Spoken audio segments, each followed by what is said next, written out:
Thank you for that beautiful music. Now everybody's kind of maybe questioning, why would we have something like this on Indigenous Peoples Day? These are indigenous people from a different continent, number one. Number two, the African American community and the Native American community have been fighting the same fights since they were brought to this country. Because what you have to understand is that we both were slaves at one point in time. And this is the reason why we invited these people here, because they've been involved with us since they came here, okay? And it's actually been proven that the Africans were here way before Columbus even thought about coming here, okay? So this is the reason why we are incorporating this in what we're doing here, okay? We, as communities, should be supporting each other, not fighting each other. Understand that and respect that. Now, we're waiting on another person to call in, Penny Williams from American Indian Support. When she calls in, are we ready? All right, here we go. Thank you.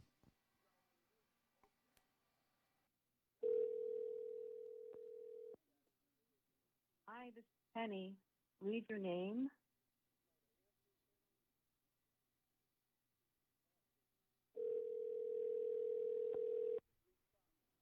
Hi, this is Penny.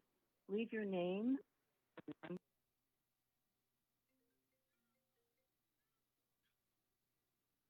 John?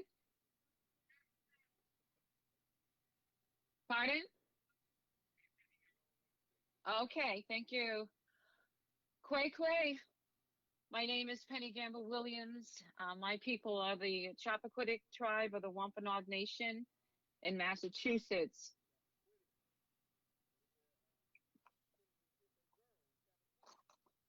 Can you hear me? I give thanks to Manitou, the Great Spirit, and the creator of all things, for this beautiful day to celebrate Indigenous people. The land where everyone is gathered is Piscataway land. The Piscataway are the caretakers and keepers of the rivers, the tributaries, and the Chesapeake Bay. Much respect to my longtime friend, Chief Billy Redwing Tyak of the Piscataway Indian Nation. On this day, I remember Chief Turkey Tyak. As an elder, I feel that it is important to look back and remember events that impacted your life. And it gets me thinking about the spirit and the heart of the warriors whom I have met and worked with over the years. At this time, I would like to share a little bit about my journey. My activism seed was firmly planted at Malcolm X Park in July of 1978. And after talking with some friends back home in Providence, where I was born, Providence, Rhode Island, they asked me if I knew about the longest walk. And I had read about it in Akwesasne Notes, a Six Nations publication. So I knew that the Narragansetts and Wampanoags would be attending. So I had a lot to think about, because my youngest of 5 children was about 15 months old and the oldest was 12. So I needed somebody to watch everybody because my husband had to work that day. So I got up really early after I found someone to watch my kids, grabbed my backpack, and I walked from Hyattsville, Maryland to take part in the longest walk.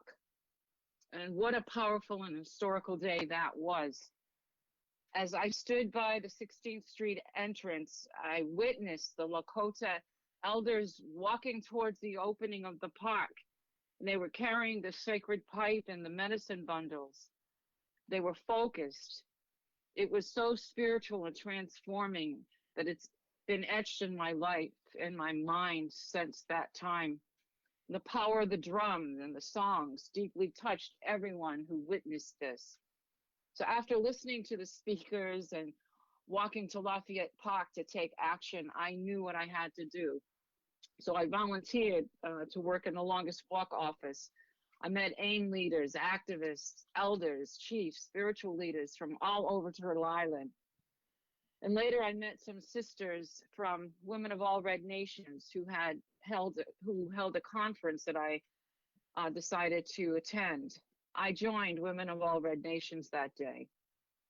I met the Tayak family, and I found that they were totally immersed in the movement. Tayak territory was a place where people could go, plan, and organize, but it was also a place to regroup, to sweat, and to have ceremony. In 1980, I got involved with the Long Walk for Survival with Leonard Crow Dog, and that was also at Malcolm X Park. We gathered, we heard speakers, and we walked to the White House.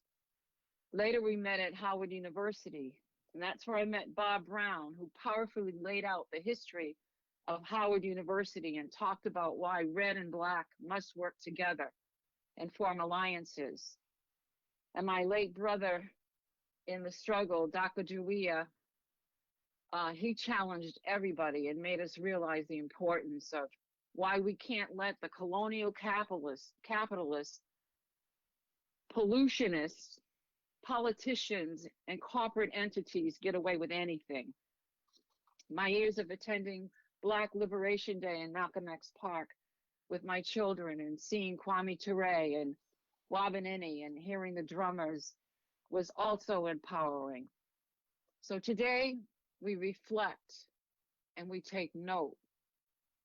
I've made a list of important years, a timeline, so to speak, that shifted all life on this continent.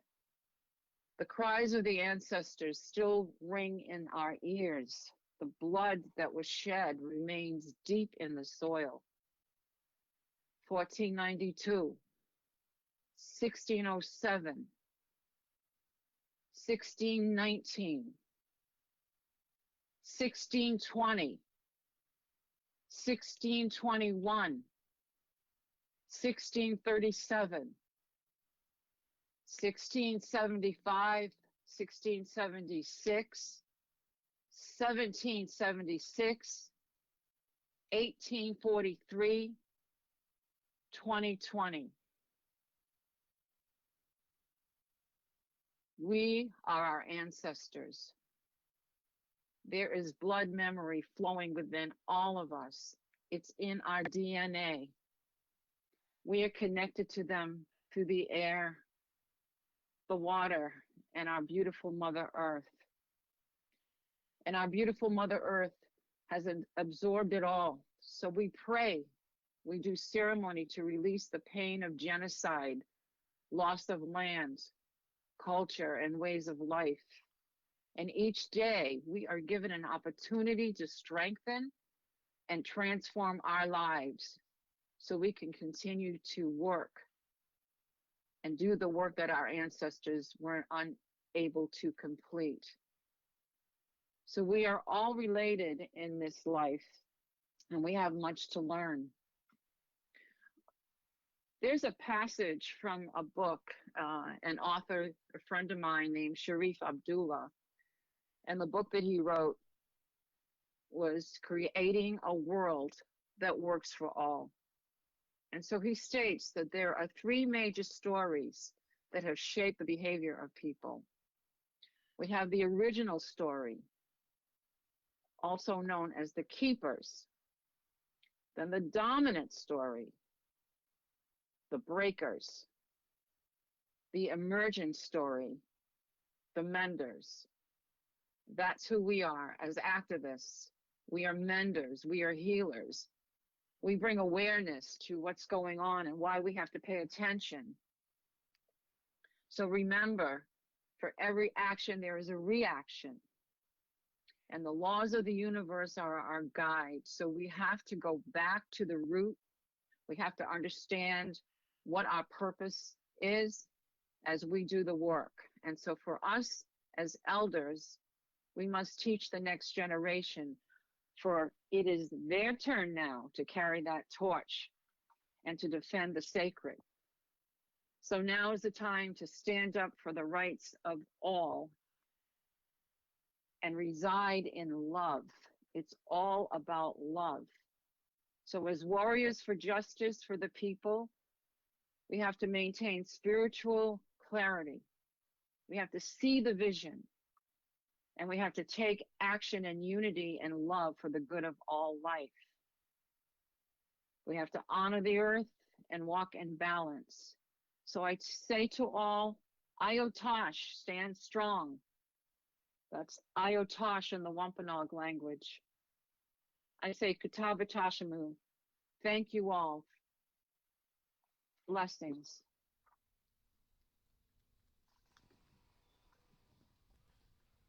Thank you, Penny Williams. Before I bring Councilman David Grasso on, I want to mention something that's a big problem here in the indigenous community, and that is our murdered and missing women. In 2016, close to 15,000 women went missing and were found, and law enforcement does absolutely nothing for us because we are a sovereign nation inside the country.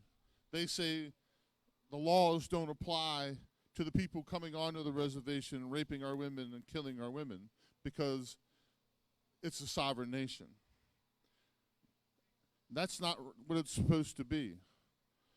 Okay, my sisters, my daughter, all right, out of everyone here, half of you are coming up missing every year. And that's just wrong, okay? We need to have local law enforcement and federal government work with us when it comes to this. Our women to us are sacred. Our women to us are to be honored. And to let the indigenous men know, and men period know, you never raise your hand to your woman. You never raise your voice to your woman. Without her, you cannot repopulate this nation. She is the reason why your sons and daughters are standing here. Respect our women, I hope. David Grasso.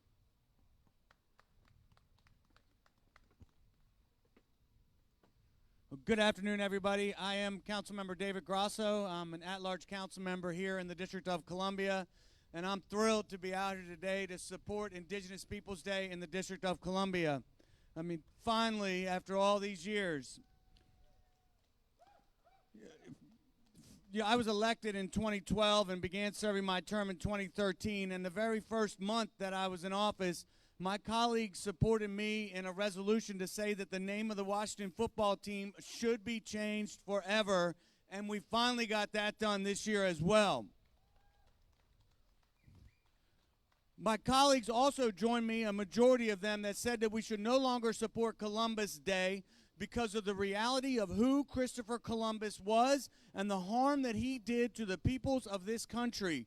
Across history, people have said to me over and over again, Christopher Columbus was a rapist, a colonizer, somebody that put people in chains and did not respect human life across the board.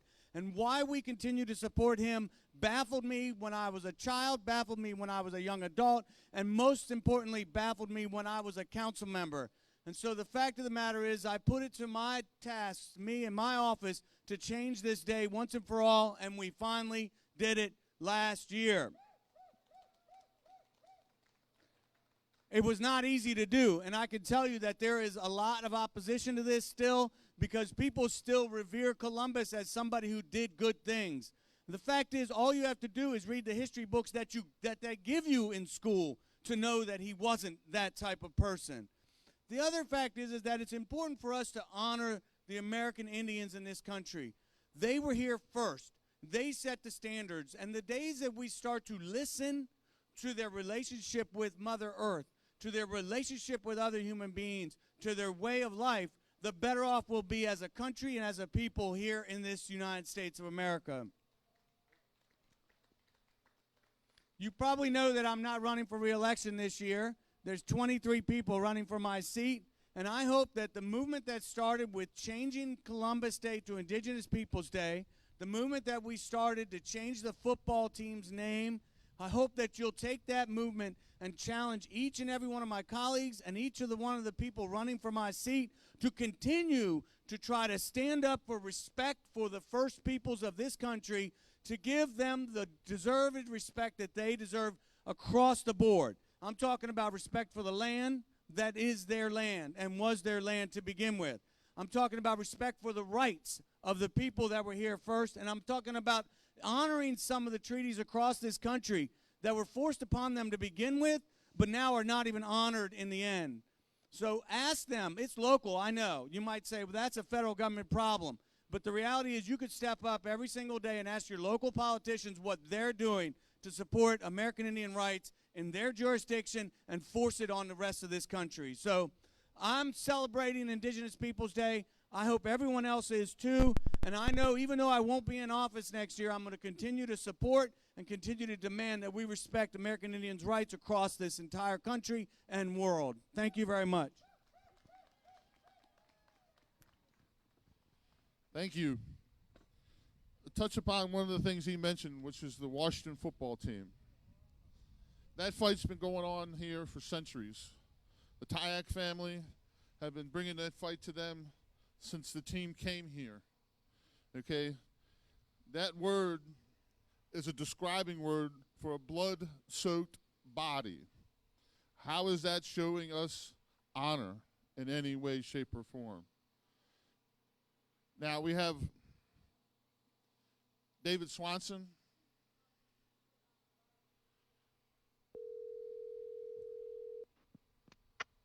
Go, it's David. Okay. Hi, this is David Swanson. I'm the Executive Director of World Beyond War, and I am down here in Charlottesville, Virginia, and wish I could be with you in Washington, D.C. I'll talk for a few minutes about what I think war and peace and Indigenous Peoples Day have to do with each other, and feel free to tell me if I've gone too long. I think there might be no more important place to mark Indigenous Peoples Day than Washington, D.C., the center of global weapons dealing, base building, and war making, the leading hub of nuclear weapons production and environmental destruction, the seat of a national and imperial government that oversees colonies of second-class citizens on Caribbean and Pacific Islands, as well as in Washington, D.C. itself, while keeping nearly 1,000 major military bases in over 80 other countries, a government that continues to abuse the remaining native people of North America, exploit the land to destroy the sky and poison the water, in a city that after decades of protests is willing to rename its professional concussion-inducing team as long as it can name it for war makers. And why is there a C in Washington, D.C. anyway? Because Washington claims the mantle of colonialism, empire, slavery, and genocide, and because it claims ownership not only of the United States, but of the two continents of America, calling its people Americans, and their single biggest public project, the Defense Department.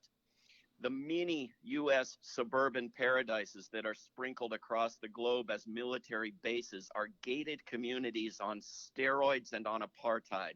Their residents are often immune from criminal prosecution for their actions outside the gates, while the locals are only admitted within to do the yard work and the cleaning. Foreign U.S. bases were not invented in 1898 the way textbooks tell our children. The United States had foreign bases prior to and built more during its War of Independence from foreign occupying troops who raped and pillaged. The motto of the new nation was, hey, that's our job. Down here at the University of Virginia, a giant statue celebrating George Rogers Clark doesn't just honor genocide, but depicts it approvingly in a sculpted monument. Every base built west of the mountains to advance the settler colonists was a foreign base. Every war was a foreign war. If you think that's ancient history, explain to me why every newspaper in the United States calls the current war on Afghanistan the longest U.S. war. They could not do that if they believed that Native Americans were human beings. Tell me why every newspaper in the United States will tell you that the deadliest U.S. war ever was the U.S. Civil War. They could not do that if they believed that Native Americans or Filipinos or Koreans or Vietnamese or Laotians or Iraqis or Afghans or the rest of humanity was human. They don't even include the deaths of the Native Americans against whom the United States was fighting wars during the U.S. Civil War. Most teachers in the U.S. will tell you that the conquest of territory is a thing of the past. But U.S. military bases are on land all over the globe that it took by displacing people in Greenland, Canada, Alaska, Hawaii, Panama, Puerto Rico, Trinidad, Korea, Okinawa, Guam, Diego Garcia, the Philippines, and numerous Pacific islands. We have a war problem. We have a bigotry problem. We have a problem of a political system that is putting up candidates from two different parties, neither of which mentions the problem or addresses the problem in any way. We need to turn this holiday into a real celebration and force of education around Indigenous people and the wisdom of sustainable living on this planet. And we also need to transform the upcoming holiday called Veterans Day back into what it was, Armistice Day, a celebration of ending war and transforming this world into a place beyond war. I appreciate you including me.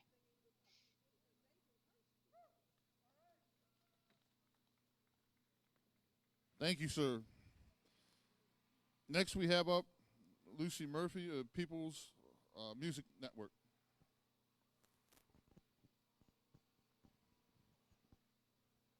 Good afternoon. I'm Lucy Murphy with the People's Music Network, but I'm also with the One DC Black Workers Center Chorus, and we are wearing our t-shirts today. I'm also going to be joined by Foti Fusion because we are going to do a song from the repertoire of Ulali, written by Purafe. And People's Music Network did a program this past Monday online, which you can see by going to our Facebook page, People's Music Network on Facebook. And Feiruz Foti had her young people from Quarter Tones Music Academy do a very special song by Redbone on Monday. So you want to go to the internet and check that out. I'm going to ask Angie Whitehurst to come up to the stage and read the words for all my relations.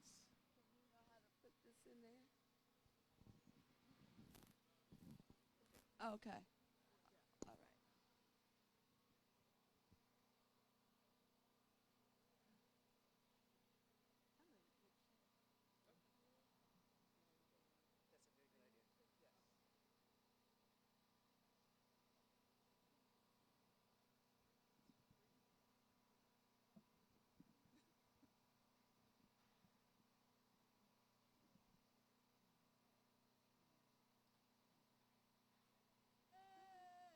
All My Relations by Piotr Faye. To our elders who teach us our creation and our past so we may preserve Mother Earth for our ancestors yet to come. We are the land. This is dedicated to our relatives before us. Thousands of years ago, to the 150 millions who were exterminated across the Western Hemisphere in the first 400 years, starting in 1492. To those who have kept their homelands, and to the nation extinct due to mass slaughter, slavery, deportations, and disease unknown to them. And to the ones who are subjected to the same treatment today. to the ones who survived the relocations and the ones who died along the way, to those that carried on traditions and lived strong among their people, to those that left their communities by force, by choice, and through generations no longer know who they are, to those who search and never find, to those that turn away the so-called non-accepted, to those that bring us together, and those living outside, keeping touch, the voice of many, to those that make it back to live and fight the struggle of their people, to those that give up, and to those that do not care, to those who abuse themselves and others, and those who revive again, to those who are physically, mentally, or spiritually incapable by accident or by birth, to those who seek strength in our spirituality and the ways of life, and those who exploit it, even our own, to those who fall for the lies, join the dividing lines that keep us fighting amongst each other, to the outsiders who step in, good or bad, and those of us who don't know better, to the leaders and prisoners of war, politics, crime, race, and religion, innocent or guilty, to the young, the old, the living, and the dead, to our brothers and sisters and all living things across Mother Earth and her beauty we've destroyed, and deny the honor that the Creator has given each individual, the truth that lies in our hearts, all my relations.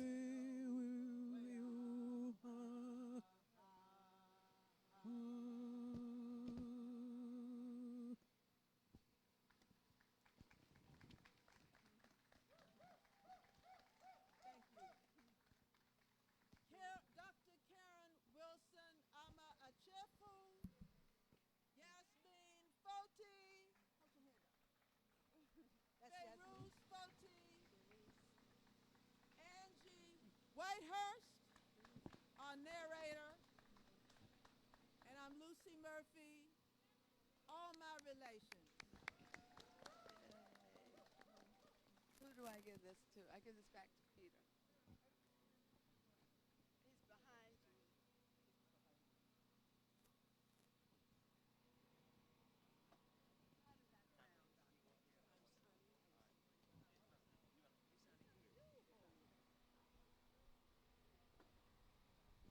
Thank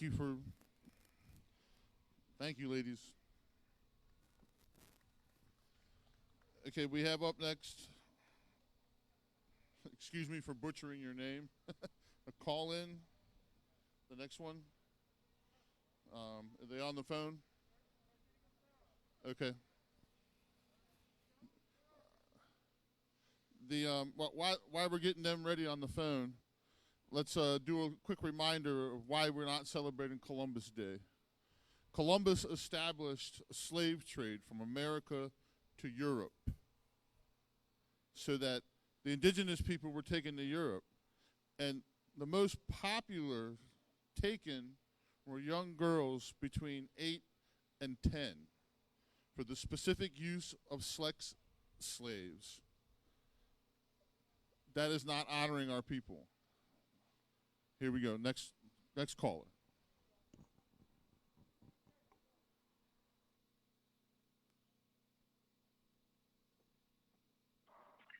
Thank you. Thank you very much. It is my honor to be able to join this day today, to bring attention to the ongoing struggles of indigenous people for their fundamental human rights and to free themselves from the ravages of the ongoing colonial project. it is important that we remind ourselves, as many of the speakers have already done, that this invasion that occurred beginning in 1492 was one of the most horrific crimes against humanity ever recorded in the annals of human history. And what makes this invasion so horrific is that the consequences of this invasion, the conditions that have been created, the attempts at genocide are ongoing through physical assaults, attempts at cultural erasure, and the violence of not remembering being imposed on everyone. It is the arrogant white supremacist psychopathology that recognize itself as superior, that did not recognize the existence and value of non-white life, that drove and informed the notions of first the doctrine of discovery, and then the racist concept of manifest destiny that provided the rationale for the military assaults and conquests across the territory from the East Coast to the West that we now refer to as the United States of America. It's important that we acknowledge also that this assault, which went across the territories that people refer to in a popular way as the so-called Americas, is an assault that continues from Nicaragua to Colombia to parts of Venezuela to the consequences of the wars in El Salvador and Guatemala.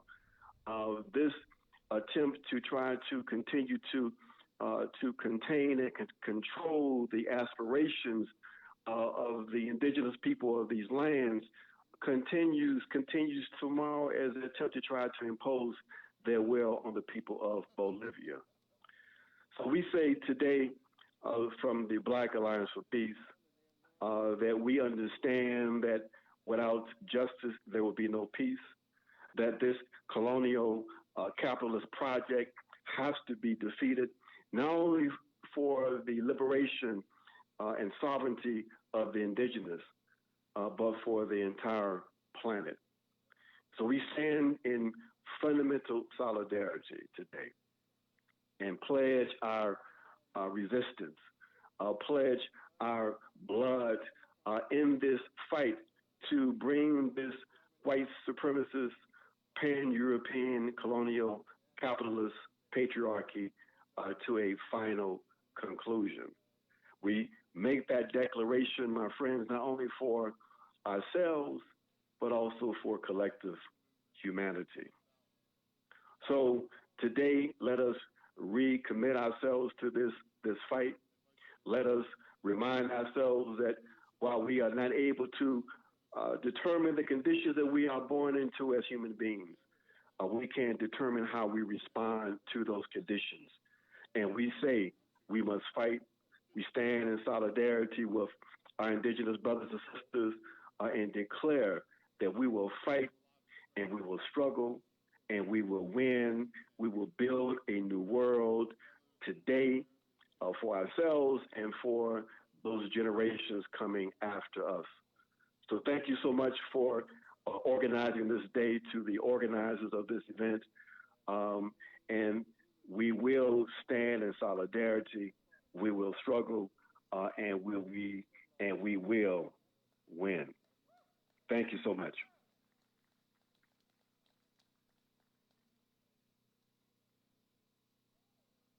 Thank you. Now we have Kamal Benjamin of the African People's Revolutionary Party.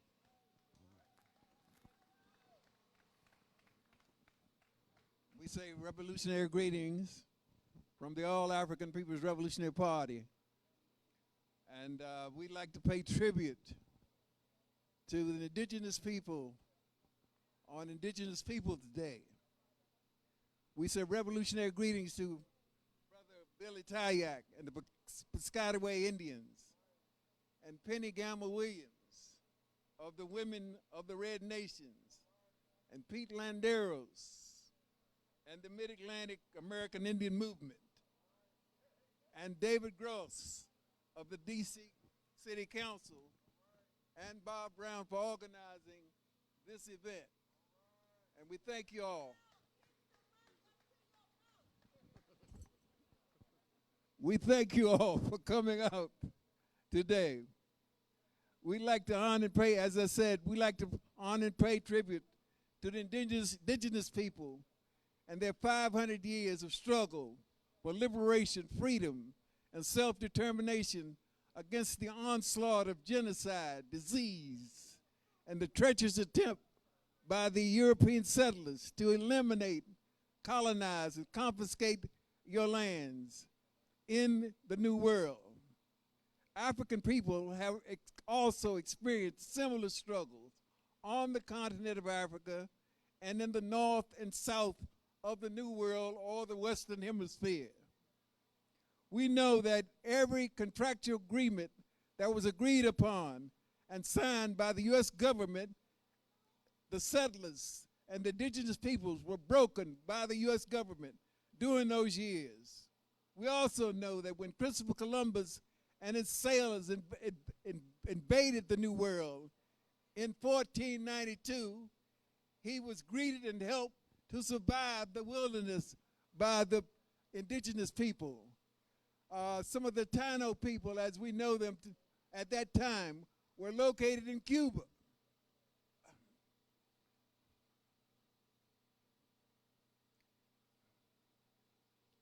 After this hospitable greetings, the Taino people, the indigenous people of that land, had to fight and the settlers, fight Christopher Columbus and the settlers to keep from being raped, robbed of their labor, gold, silver, spices, and to keep from being enslaved.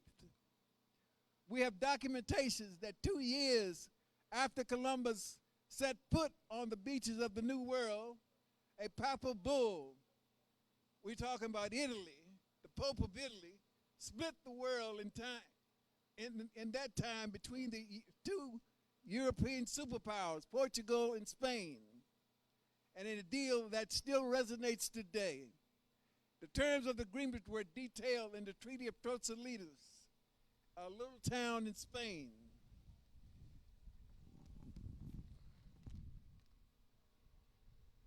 This opened the doors for the conquistadors to conquer, slaughter, and rob many of the indigenous people in the central and south of the Western Hemisphere, and tow down the Incas, Mayas, and Aztec monuments of gold and silver, and destroyed the city and burnt the cities to ruins. We again pay tribute to the brave and indigenous men and women of the northern part of the New World, such as Crazy Horse, Sitting Bull, Geronimo, and many others, just to name a few, who fought valiantly against the U.S. armies and settlers. We know about the Trail of Tears. We know about Wounded Knee. We know about the Battle of the Little Bighorn.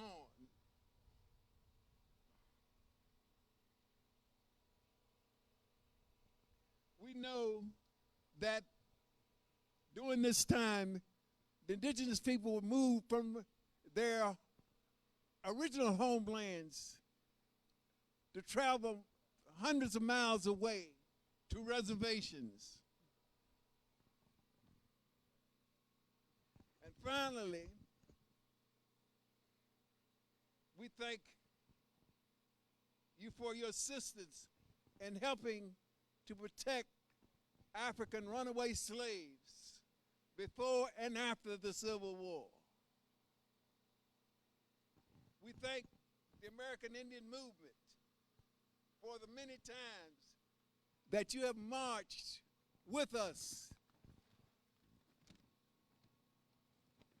during African Liberation Day with Kwame Ture, Bob Brown, and the many hundreds of us that were organizing African Liberation Day right here in this park.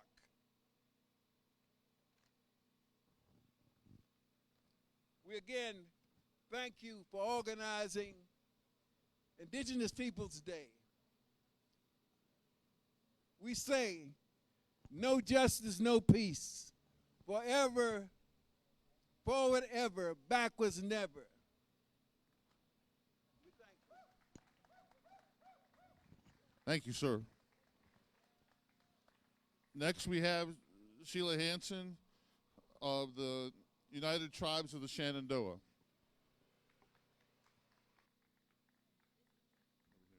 Check one, check two. Good afternoon, my relatives. It's an honor and a privilege to be here today. And it's really an honor to see each and every one of you that braved the pandemic, that braved this horrible politics going on in D.C., but turned out in support of Indigenous people. And we really appreciate that. I am Shawnee descent. And the Shawnee, we had a wonderful chief in 1700s, and he was killed in 1812. His name was Tecumseh. And Tecumseh had a vision to unite all Indian tribes together. He knew that together the people would be more powerful than is separated and in separate tribes. And so he called for a united tribes to come together, to honor the traditions of one another, to honor the religious practices of one another, to respect and hold each other as brothers and sisters. Today, that's where we are. Our country is a united tribe. We're not the United States of America, we're the United Tribes of America. And it encompasses people of all colors, all backgrounds, and all religion. This is why last year I created the United Tribes of the Shenandoah. We, as Indigenous people, we are out here and we have many tribes represented. Yet we can come in ceremony and be together and respect one another. And that's what we're lacking in this country. We're lacking the respect. We're lacking the honor.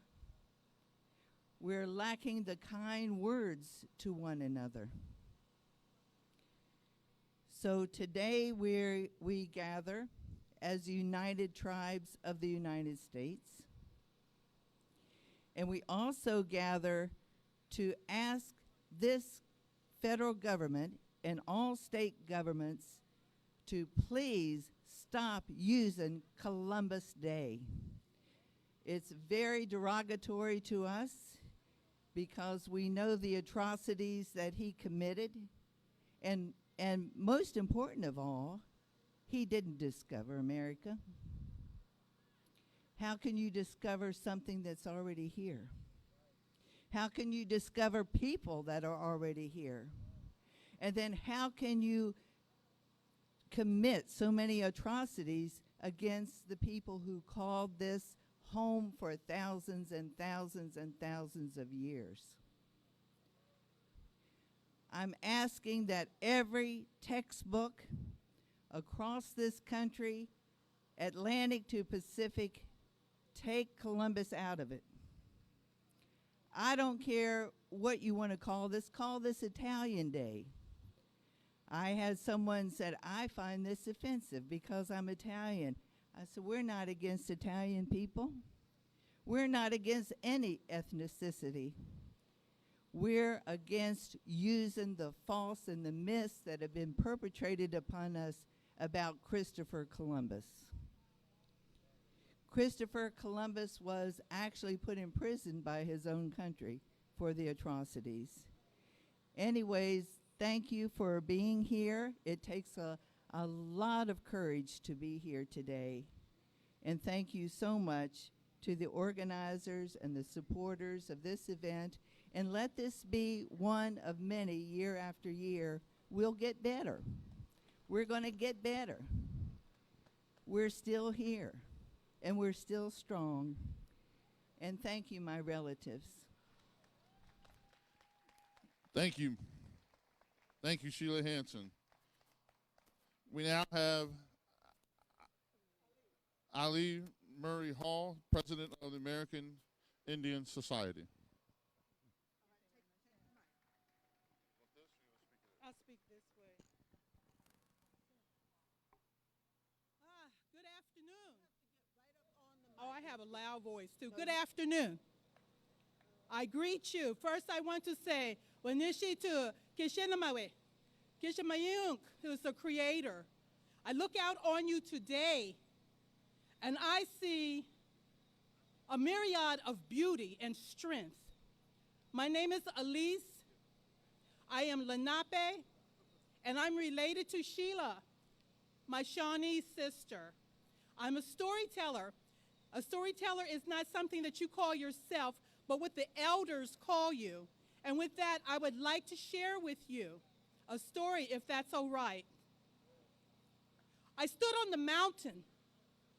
I stood on the mountain many, many years ago, before they came. And I spoke with Creator, and he breathed out his spirit. And when he breathed out his spirit, 100 billion things caught his spirit, and they are a part of him. I caught his spirit, and I am a part of him. We caught his spirit. We are of one people. When I spoke to the Creator, he said, daughter, I have something for you to do. You must come down from the sanctity of your mountain. And he touched my ears, and he said I would learn to hear. Then he touched my lips, and he said, when you speak truth. You speak with strength. You speak with my power. Then he touched my eyes. He opened my eyes, and he said, see what's going on. And so I ask you today to repeat this word. It is called Tokahila. Tokahila is to wake up. There is a disease that spreads across this country that we call Turtle Island. This is our home. This is our mother. When we walk on, mother holds us. I have walked for many years now, and I have seen people turn against one another over a crust of bread, over power. And it saddens me. The disease that spreads, it's contagious. You must shield yourself. In order to shield yourself, I say, Tokahila, wake up. Wake up. Use your eyes to see what's going on. When you speak, speak to build up. I ask you not to pull down, but to build up. The things that are going on right now, my people are not strangers to. My aunt was a young girl when they took her womb and said she would not have children. Indian schools are real. That school closed in 1964.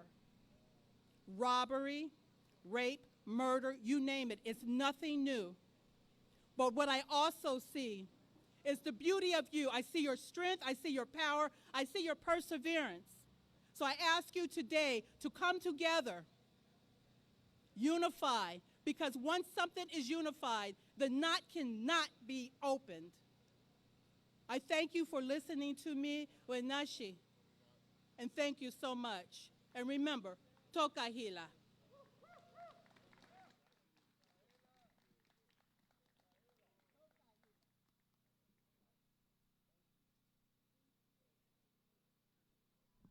Thank you very much. Now we have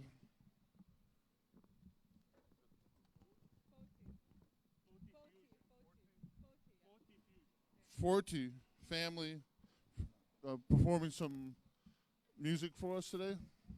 Okay, here we go. Can you come help?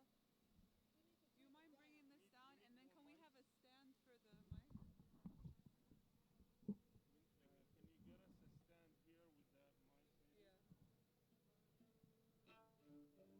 while they're getting themselves set up, real quick, the gentleman over here brought up the word reservation.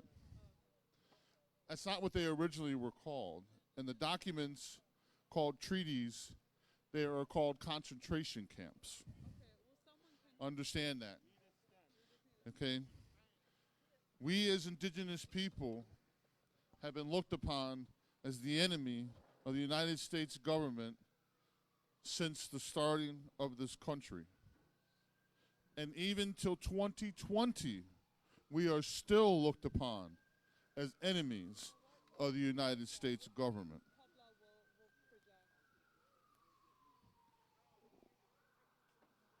The other thing when it comes to Columbus, okay, that man and his crew kept journals on what they did to the people when they got here, and how they claim when they saw the indigenous people how easily they would be to murder and control. That is not honorable. I do not honor that man in any way, and I don't even like speaking his name. And the only reason why I'm speaking it today is to prove a point.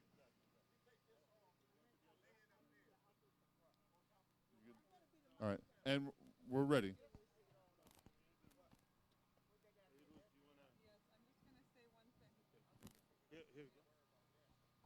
Hello, we are members of Foti Fusion. We are a Palestinian Egyptian American musical group, fusion group. Today we are very honored to celebrate Indigenous Peoples Day, the indigenous people of the Americas, by singing traditional Arabic music. We will be singing 3 songs, الأرض بتتكلم عربي, يا طيور, and سحر الليالي. The first song means the land speaks Arabic and is a song by Sayyid Makawi, honoring the land that has been systematically stolen from Palestinians as a result of Israeli colonialism and occupation. We chose this song as our first song to show the commonalities and struggles across the world. Just like the indigenous people of the Americas, indigenous people all over the world have suffered similar injustices by having their land stolen from them. This song is to honor all those people and show that we are part of one global struggle. The last 2 songs pay homage to the indigenous people around the world that continue to resist and fight for justice. These songs are about the birds of peace and sleepless nights. Happy Indigenous Peoples Day. I hope you enjoy our performance. Thank you. And thank you to Lucy Murphy for being the mic stand. Yeah, she's holding the mic for me. Great. Can you hear us?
Thank you.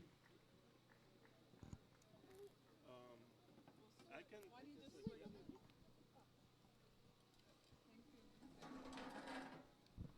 Our next song is Ya Tuyur, and this song is by the Egyptian singer Esmahan, and is a little bit of a fusion of Arabic music and opera. Hope you enjoy it.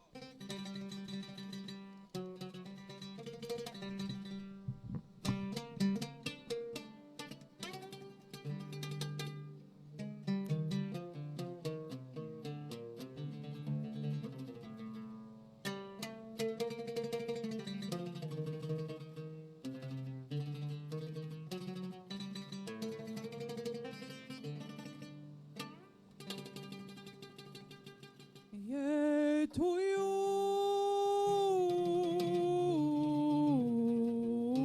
طيور غني حبي وانشدي ودي وامالي اللي جنبي واللي شايف ما جرالي اشتكي له يبتسم ويزيد ولوعي يا طيور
Lucy. Somebody volunteer to hold the mic for me? Anybody? Okay.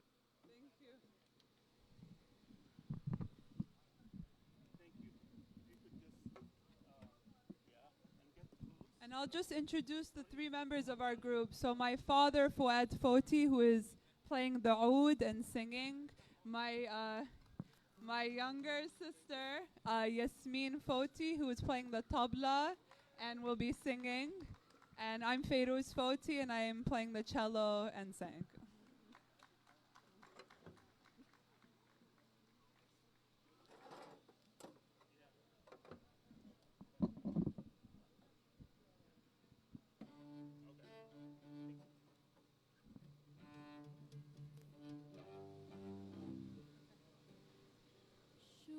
كانت حلوة الليالي والهوا يبقى ناطرنا تيجي تلاقيني ويا ياخدنا بعيد غدير المي والليالي.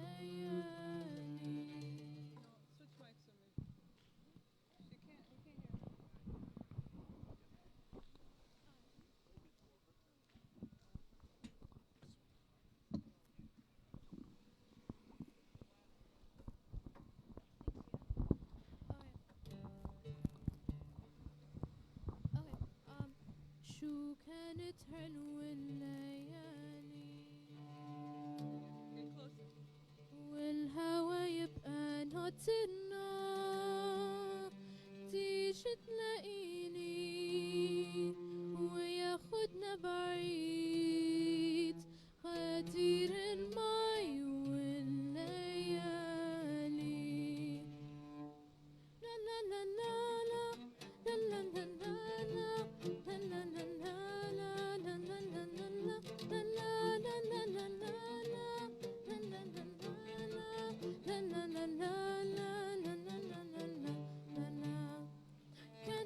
تعون على نبع المي قدامه ساعات مزروعة في جدي كان يطحن الحي لما هو زهريات يبقوا الناس في الساعات جمعهن أكياس في عربيات رايحين جايين على طول الطرقات تهدوا الغنية.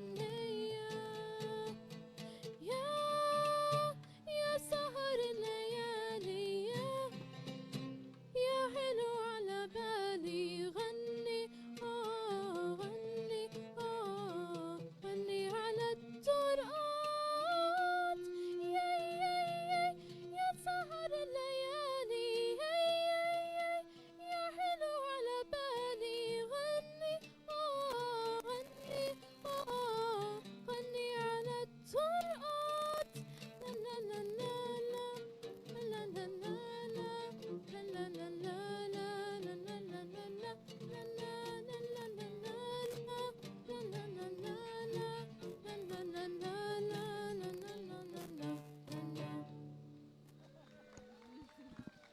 Thank you so much.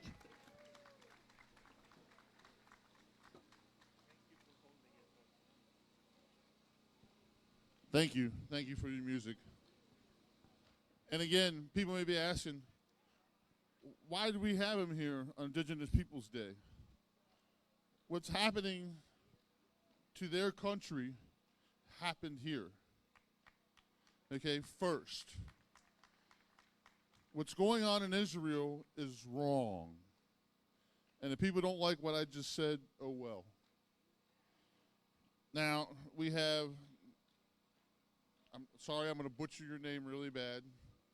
Defy Donna of the Nation Council of Arabic Americans.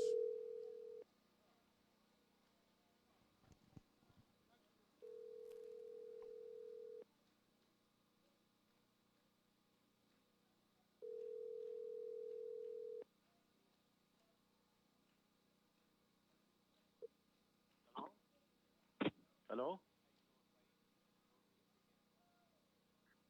Just give me a second.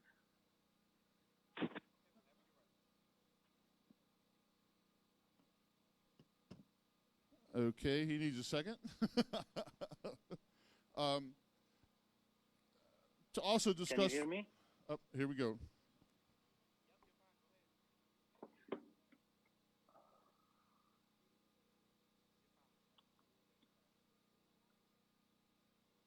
Okay, I'm ready. Okay. Good afternoon, brothers and sisters. I'm really, really honored to speak to you on this special day. And I'm equally honored to speak as an indigenous Palestinian, an indigenous Arab. I'm saying this because, like all the indigenous peoples of Americas, Australia, and Africa, we Arabs know quite well the significance of this day, the significance of being in the streets, the significance of being visible.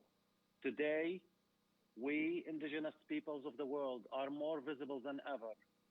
We are visible in the streets of DC, the streets of Palestine, and our visibility is power.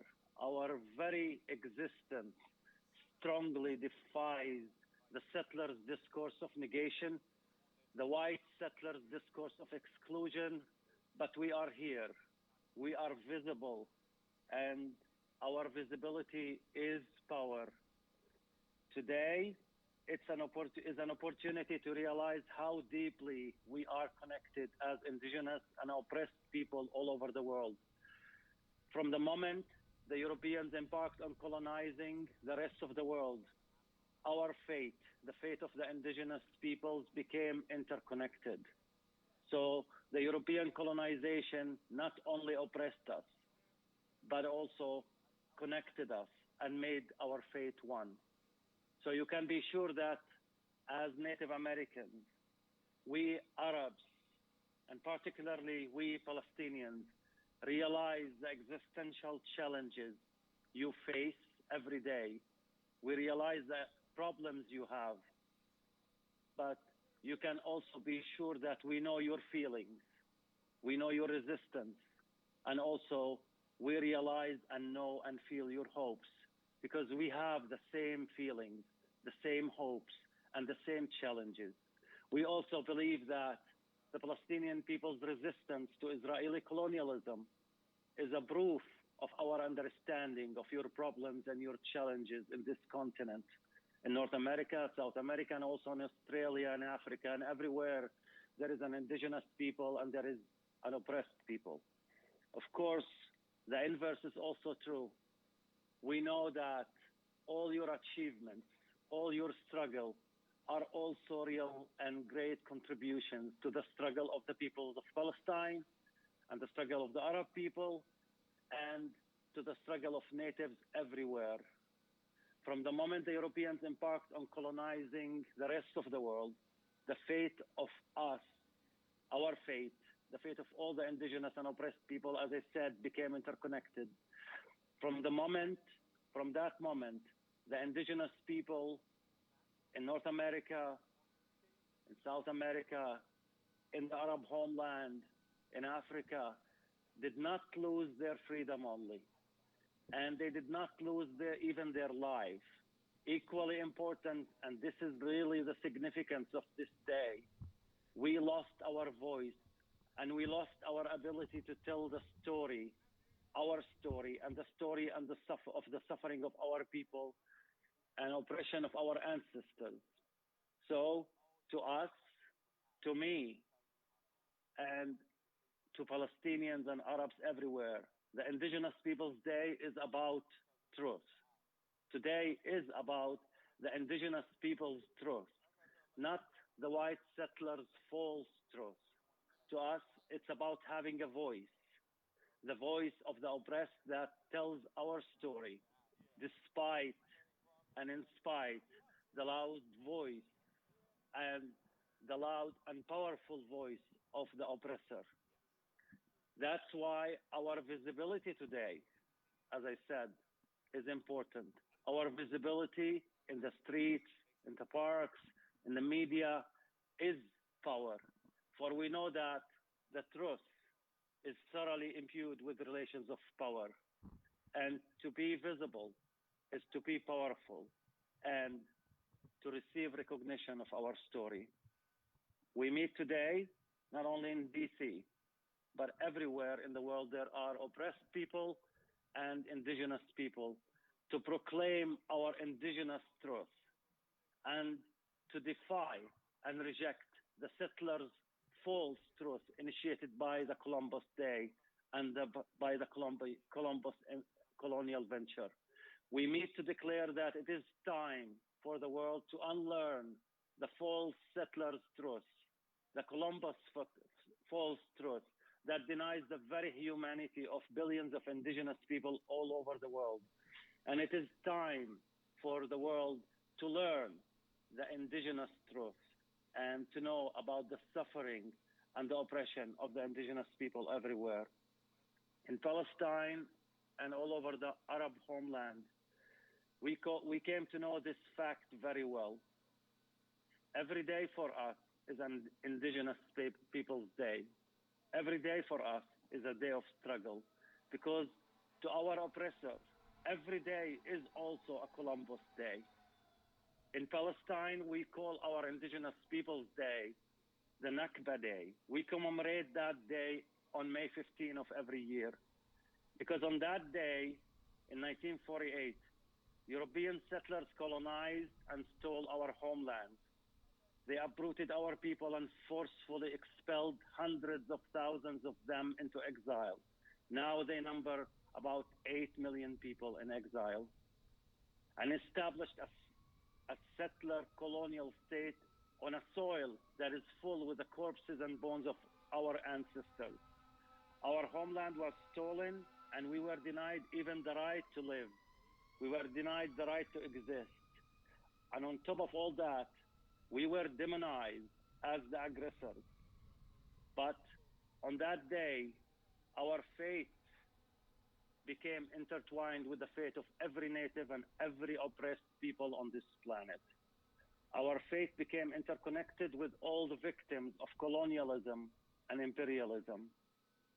And like the indigenous people of North America and South America, Australia and Africa, and like the oppressed people all over the world, we know that reclaiming our right to live, denied by settler colonialism and Western imperialism, reclaiming our right to our land, stolen and conquered by marauding settlers, begins here, begins with reclaiming the truth and reclaiming the voice and telling our story.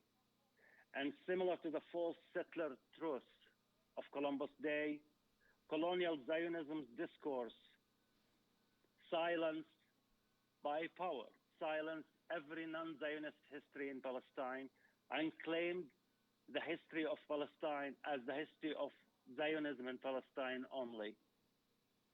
And while the soil of our homeland is full with corpses and bones of our ancestors, we are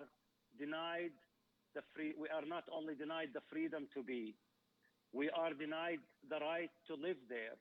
We are even denied the right to tell our story, the story of the suffering and oppression of our people, from ethnic cleansing and expulsion to massacres and land theft.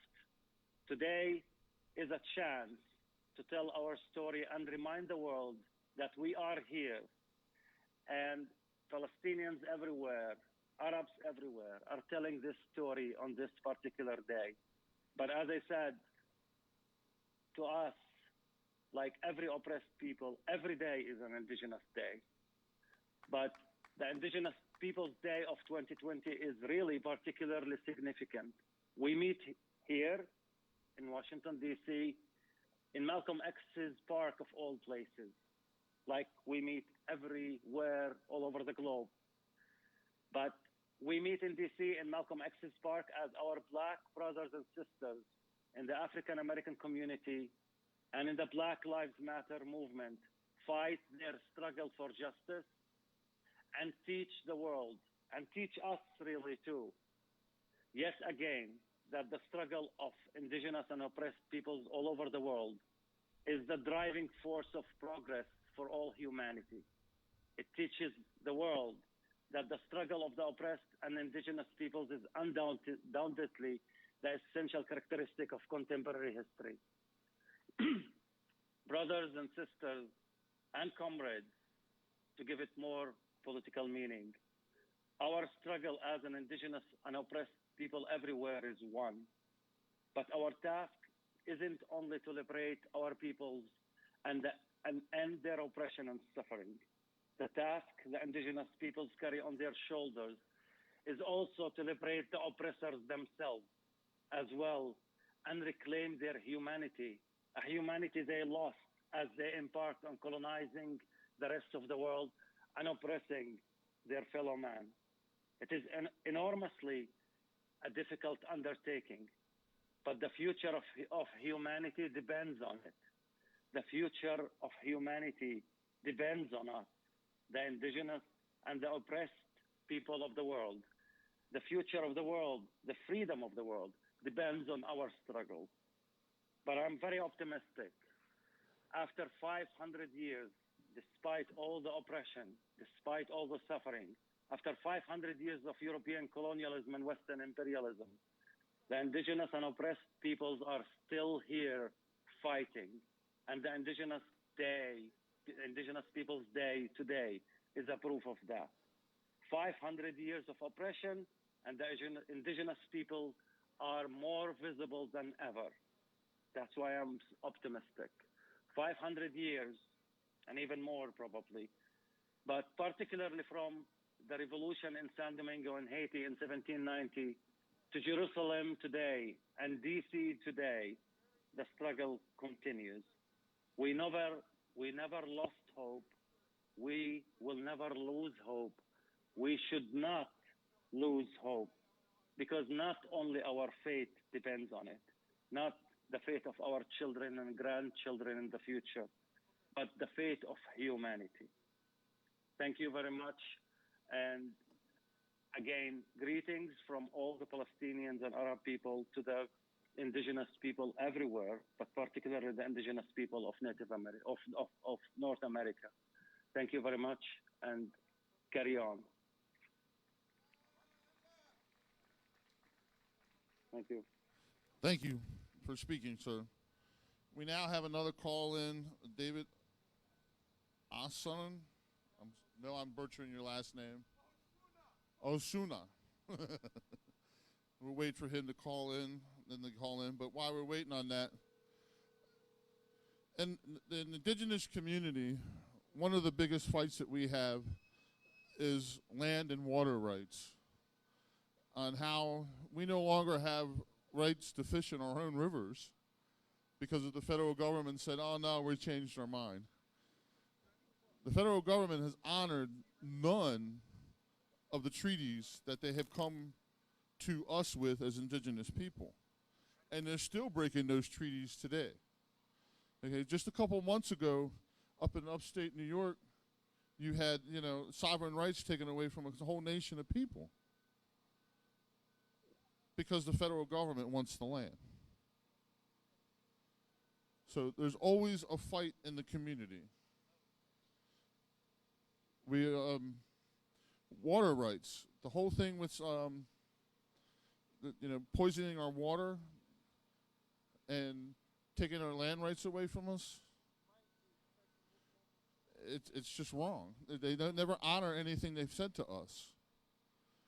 We have other issues in our community where we have the highest suicide rate of our young people because they don't have anything to look forward to.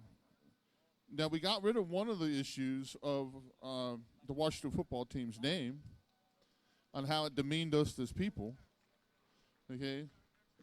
But you also have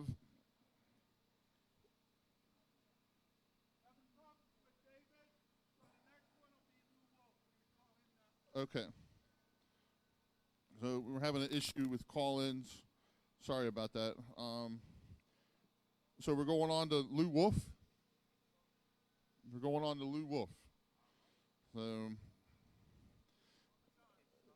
And they're calling him now. So we the other thing that needs to be talked about and discussed is alcoholism and drug abuse in our community. It runs rampant in our community. Okay? We as indigenous people, when we got fed that alcohol, it just messed us up inside. Okay, we're good? All right. Okay, we now have Lou Wolf on the phone. Yes. Okay.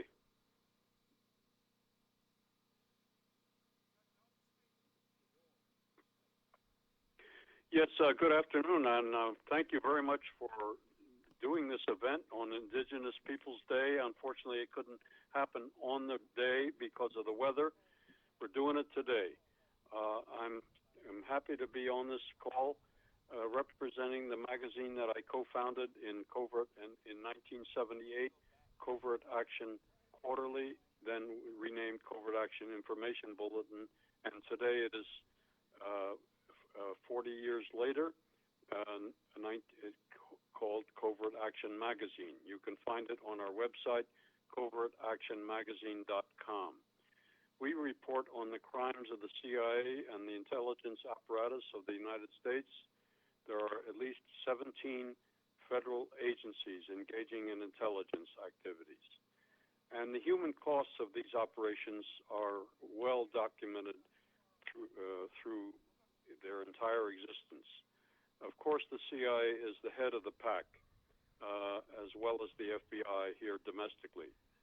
But, you know, they ride under the banner of American exceptionalism. Every president in our lifetime has said the magic words, and we've heard it again and again and again. The United States is the greatest nation on the face of the earth. End quote. Well, that leaves out 193 other countries across the globe. And when you look at the history of U.S. imperialism and U.S. intervention, time after time after time, you see the role of U.S. intelligence in engaging in overthrows of governments, of rigging elections, of engaging in torture and widespread repression. But you know, the cardinal principle in most, if not all, of these interventions is the resources of those countries, the natural resources, which are their resources. They are not America's resources. But that's what justifies, in their minds, the use of these tactics and these vicious programs. I call to your attention the fact that, you know, down through history, the United States has seen fit to engage in these operations in order to justify its existence, the existence of the intelligence community, or as they call it, a community. I call it an apparatus. And let's be clear. The indigenous people of this world do not deserve to be called less than human, or to be treated as less than human. But that's what we've done down through history. Obviously, the native people of our country were treated like animals, and in many ways still are, because the native Americans are on reservations where they have, in many, many cases, if not most all of them, do not have running water, do not have electricity. There is widespread, lack of resources. The fact that there's widespread alcoholism and suicides, that's no accident. That's the way it's done by the United States against our indigenous people. And in order to justify these tactics, the United States has to engage in what I call wholesale repression, wholesale attacks on the indigenous people of the world. We have on our website today a brand new article about Bolivia, the election which is coming up this Sunday, tomorrow, in Bolivia. And it's a rigged election, but you have to read this article to understand what the United States is doing to Bolivia. Bolivia has the largest largest amount of lithium in the world. Lithium is a very key element, but it's one of the many natural resources that the United States seizes in order to carry out its widespread program of repression and taking over the world. Likewise, you will see this on our website. A lot of other operations throughout the world right now under Donald Trump, and directed, of course, by somebody he had differences with. His name was Steve Bannon. But Steve Bannon has gone across the world, both in Eastern Europe, as well as Latin America, even into Africa, But did you know that the United States now has bases in 58 African countries under what is called AFRICOM, or the Africa Command of the Pentagon? So once again, it's natural resources that dictate our policies. I urge you all to know that if we don't end this regime of Donald Trump in this election, you must vote. You must vote, and we have to get him out. I am not a great supporter of Joe Biden. However, I understand, and we all must understand, that we must defeat Trump overwhelmingly. He cannot be allowed to say that it was a rigged election. It's a rigged election which he wants to run his way, but he's not going to be allowed to. So I urge all of you to vote on November 3rd and to tell everyone you know to vote. Thank you very much.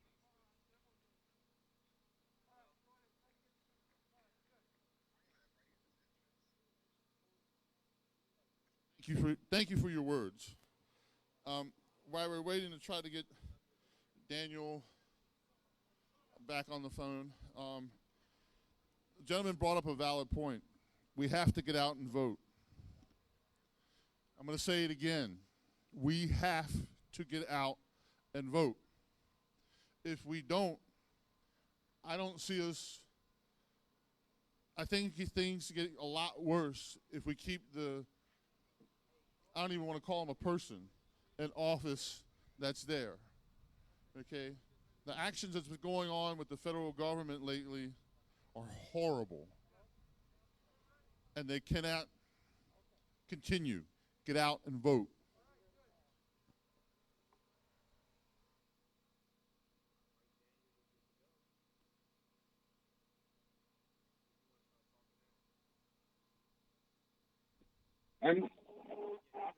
My name is Daniel, and I am a champion youth, and I am a former and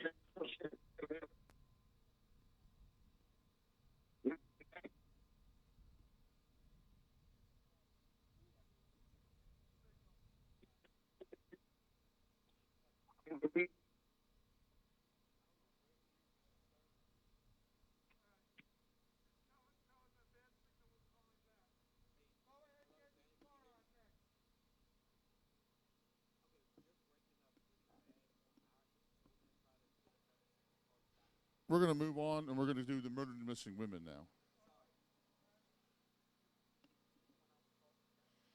I have representatives here, women of the Native American community.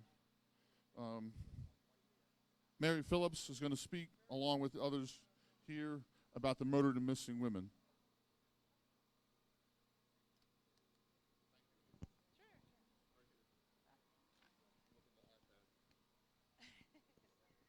Hokage Nwimnaha, Ijaje Levoiza. Thank you all for being here. This is such a beautiful day for such a good reason. We missed out on Monday. The beautiful rain came, gave us some growing power, and now we're out here in the sun enjoying this day. And I just want to thank the organizers for bringing us together, for bringing this issue again to DC. We need to have it every single year in the same way, in a big way, because we are here. We are still here. All of us Native women, all of us Native men and families. So Hokage, Wibnaha. I just want to mention a few things today about this topic that I don't think gets enough information shared.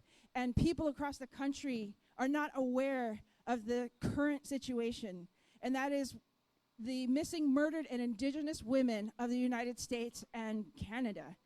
And it's such an important topic. If you think about your mother, your grandmother, your sister, your aunties, we are being stolen. We are being taken from our families.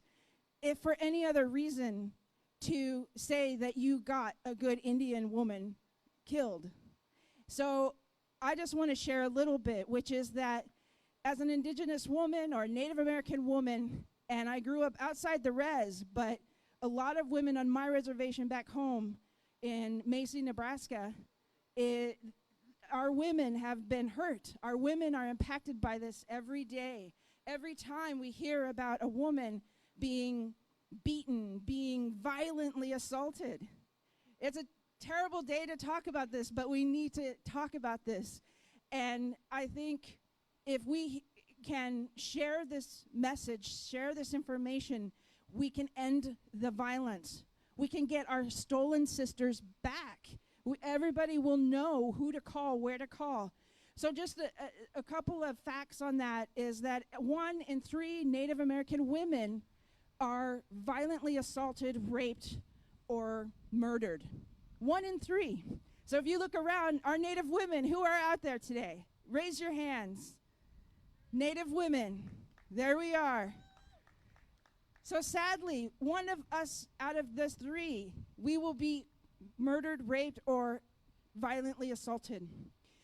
So with that statistic alone, you would think that would create such an impassioned change for policy. That didn't happen until this year, that there was a National Strategic Task Force created to help find Native women and protect Native women. So if you also think about that 97% of Native women, the assaults that are being put on them are done by non-Indigenous men. So non-Native men are doing this to our women on our reservations without consequence. They can't do anything to these people who are doing this harm to our Native women. So we have to find a way to protect and take care of our women, our young ladies who are out there fighting for their lives. And the one last thing I want to pass on is that I'm wearing a red dress today, and many Native women wear our beautiful red skirts to honor our missing, murdered Indigenous women and to keep them on our minds, because they are not lost from our minds and hearts. They are still with us, and we will not stop until they are found. Everybody, please say with me, we will not stop until they are found. Thank you. Until they are found. Thank you, thank you.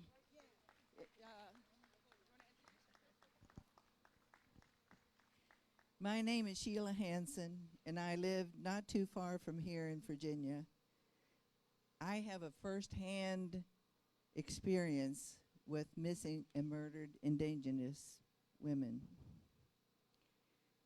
A few years ago, my brother, my friend, Dennis Banks, was staying at our house in Virginia with his daughter, Darla, and Darla's son. One morning, Darla came down. It was she and I that would get up early. We would burn sage, say our prayers, make the coffee, and get ready for the day. And she said, I haven't heard from Rose. She said, it's not like her. I haven't heard from her. It's been 3 days, and I can't get her. So immediately, I got a legal pad, and we started writing down the people she contacted and who had said they had seen her and what was going on. Well, the police wouldn't touch the case because they said you had to be missing for longer than 3 days. I don't know. This is Minnesota, so I'm not sure what that was about. Well, we put Darla and her son back on the plane. We realized there was a really, really big problem. It took about a month and a half, and 2 months later, Rose's body was found in the woods outside of, in Minnesota, Leech Lake. She had been strangled. Her body had been set on fire. So, sadly, we gathered ourselves up, took off for Minnesota and for her ceremony. It's the toughest thing I had to ever sit through for 4 days. We sat there and remembered Rose. And then it came to me that one of the things, all the people who had spoken, Anishinaabe, Ojibwe people, that they had mentioned one important thing, and that was forgiveness. Well, how could we ever forgive the man that did that? We couldn't. But we could forgive within ourselves so that we could have peace and go on. It's a very big problem. Very big problem across this country. So when somebody says to you, I haven't heard from my sister, my daughter, my mother, take it seriously. Don't wait for things to happen from the forces to be, but take it in your own hands and start searching. How is this going to stop? It'll stop when human beings become true human beings and respect women and one another. Hope.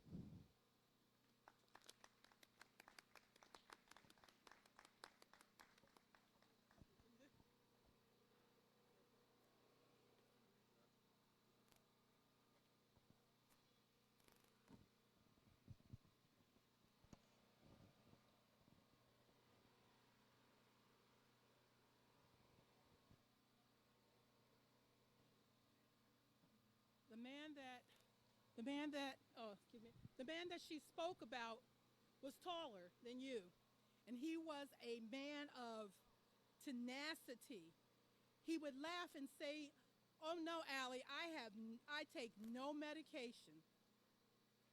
And that night that we all stood together, I saw this man reach down to lean on me at 5'2", broken.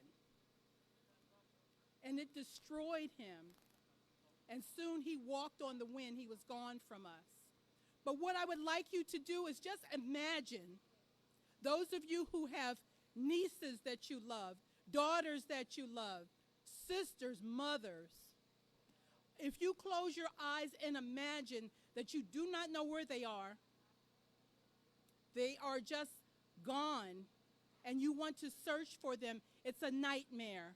So with that, I would like to take this for you so you will take this tune into your spirit and imagine so that you understand the pain and hurt. And if one person grieves, grieve with them and then strengthen them and just come with us as we go and find our sisters.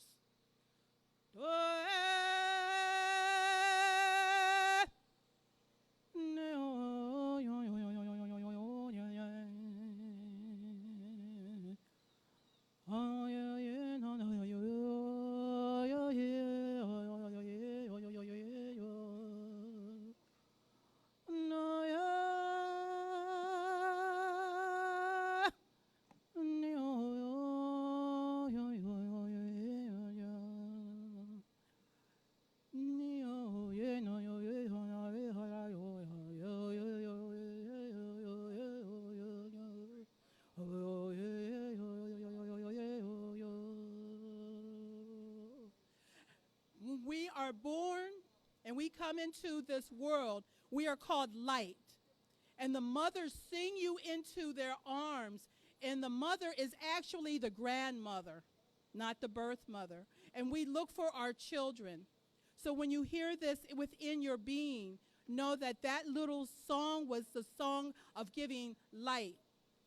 Find our light, find our sisters, because we're not going to stop until we find them. Thank you.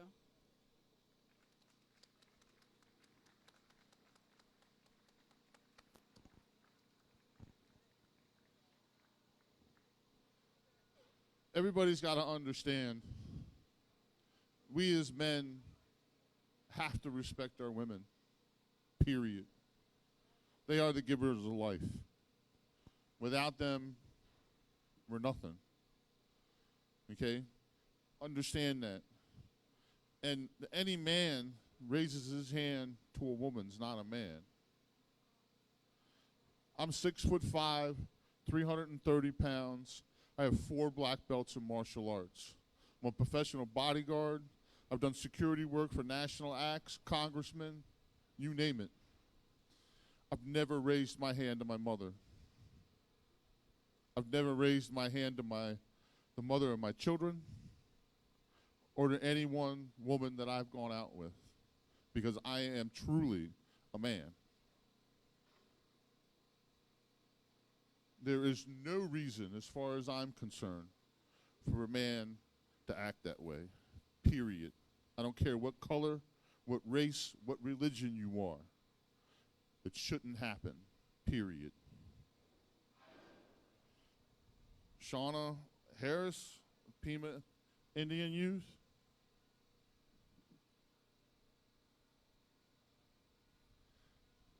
We're going to have her have a few words.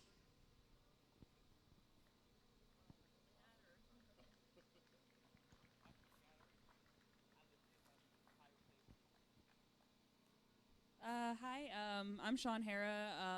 I am of the Gila River Indian Community in Arizona. I'm currently an enrolled student at Haskell Indian Nations University in Lawrence, Kansas. I've only spoken at a few events about subjects such as these, and I just feel very strongly about them and the importance that they serve to our communities. And I have to give total credit to my elder, who's now passed, Gali Sanchez, for kind of planting the seed in me and to carry his torch, I feel, to continue speaking and fighting on these subjects that mean so much to me and many of our other communities. But one of the first things we learn really young in school is in 1942, Columbus sailed the ocean blue, which, yes, as a matter of fact, he did. He is credited for the discovery of the Americas in spite of the fact that he actually wasn't the first. Not only was he not the first European to reach the Americas, he's like one of the last people to actually have reached the Americas. And not only was he one of the last ones to reach the Americas, he actually wasn't intentionally supposed to be here. He got completely lost on his voyage and ended up reaching the Americas unintentionally, and he just ended up claiming them for his own. So why exactly do we celebrate a man that not only wasn't supposed to be here, he never touched American soil, and he was actually not the first European to actually reach this continent or the Americas in general? Leif Erikson is actually a Norse explorer who was actually like over 900 years before Columbus was born, was one of the first Europeans to reach the American continent. Yet no one ever hears about him or is ever recognized for his discovery of the Americas. But not only discovery is such a horrible term for that, because how can you discover something where people and thousands, millions of nations, empires, tribes were already established here for over 15,000 years? So what exactly did Columbus do? Thought Company, an article by Ted Head, specifically states that Columbus was the first European to successfully conquer a piece of the Americas. He was the first European to monetize off the Americas, a man that with 3 ships brought the worst people that Spain had to offer, criminals, rapists, thieves, murderers, and brought them here to this continent to explore what he thought was the Indies. And he was the first to start the largest slave trade of stolen goods from the Americas to Europe in history. Just started this whole, honestly, led us to where we are today. The systematic racism that you see today is the reason that Columbus Day is still celebrated. Columbus Day is only celebrated because the people that argue for Columbus Day are people that just respect a man that took advantage of people over thousands of years, people who just had no chance against the man and the mass numbers that the Europeans were bringing over to this continent. But yet, they refuse to change Indigenous Peoples Day because they claim that we're trying to erase history, eradicate Columbus's good name, even though they're not even telling the true history of our people. In school, the textbooks share about, I'd say approximately 2 pages of American history textbooks are dedicated to Native Americans and the contributions we've given to that we've given to this country. Only 2 pages of any American history book throughout schools all over the United States, approximately 2 pages, are dedicated. There's never been one war fought on American soil that Native Americans haven't been involved in, but yet we're not recognized for it. There hasn't been one political fight for civil rights movement that hasn't involved Native people, yet we receive absolutely no recognition for it. Why? Because those who win these fights are the ones who write history. But each and every day, Natives stand up against an overwhelming force that is telling us that we don't matter, the contributions that we've given to this country are irrelevant, and that all we're trying to do is erase history. When as a matter of fact, I wish we could erase history. I wish we could take back the mistakes that this country has caused and the pain this country has caused, the mass genocide this country has caused on people so undeserving of it, all because they believe that they were entitled to something that didn't belong to them. I wish I could take it back. I wish I had the power to do that, but sadly I can't. I wish I could erase it, but the least I can do is tell the truth of the history of this country, and the only way to remedy the mistakes of this country is to admit we have a problem in the first place, and that's all anyone has ever asked this administration, this government, the people that constantly are preaching these lies to us to do, is to admit that you've made mistakes, remedy your mistakes, and grow from your mistakes.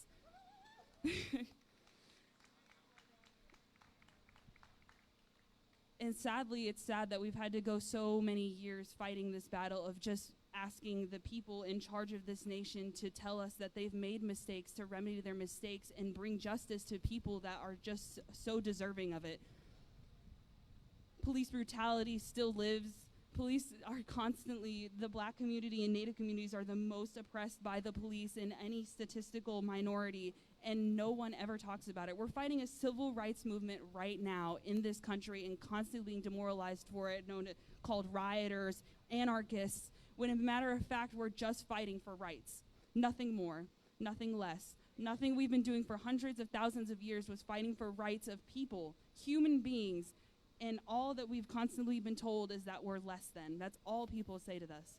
Anytime they say we're rioters, anarchists, what are you fighting for? There's no point to what you're doing. You have all you could ever ask for is complete ignorance, and you're totally blind to the problems of this continent if you believe that there aren't problems just because you're not suffering from them. That's all I really have to say. Thank you. Thank you for these words. Just to hit upon a little bit what she was saying, in the Constitution of this country, we indigenous people are less than human. Let that sink in for a little while. Now I'm going to bring up Saman. I'm butchering her name, and again, I apologize for saying it wrong. Women of peace and justice in Iran.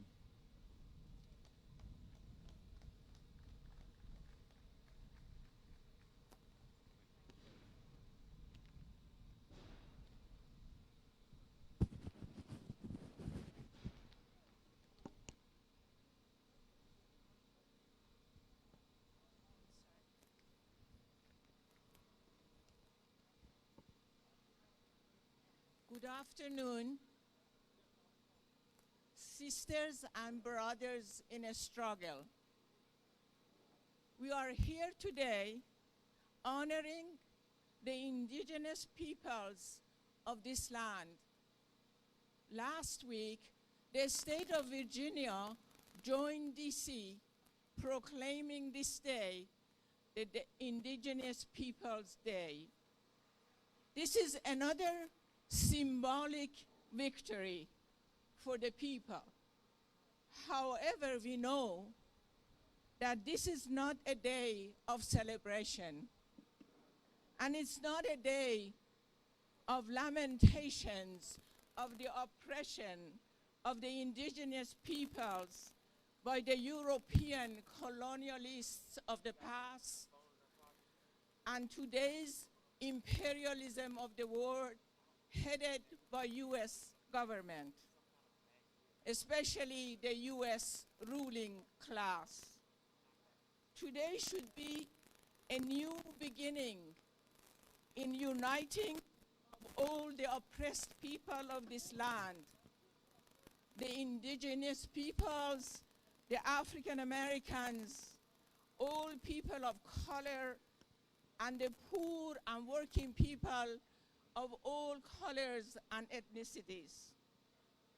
In this land, however, the indigenous peoples are the ones who have struggled the longest and have been subjected to some of the harshest oppression by the original white settlers in this land. The injustice, political, social, cultural, that still goes on today.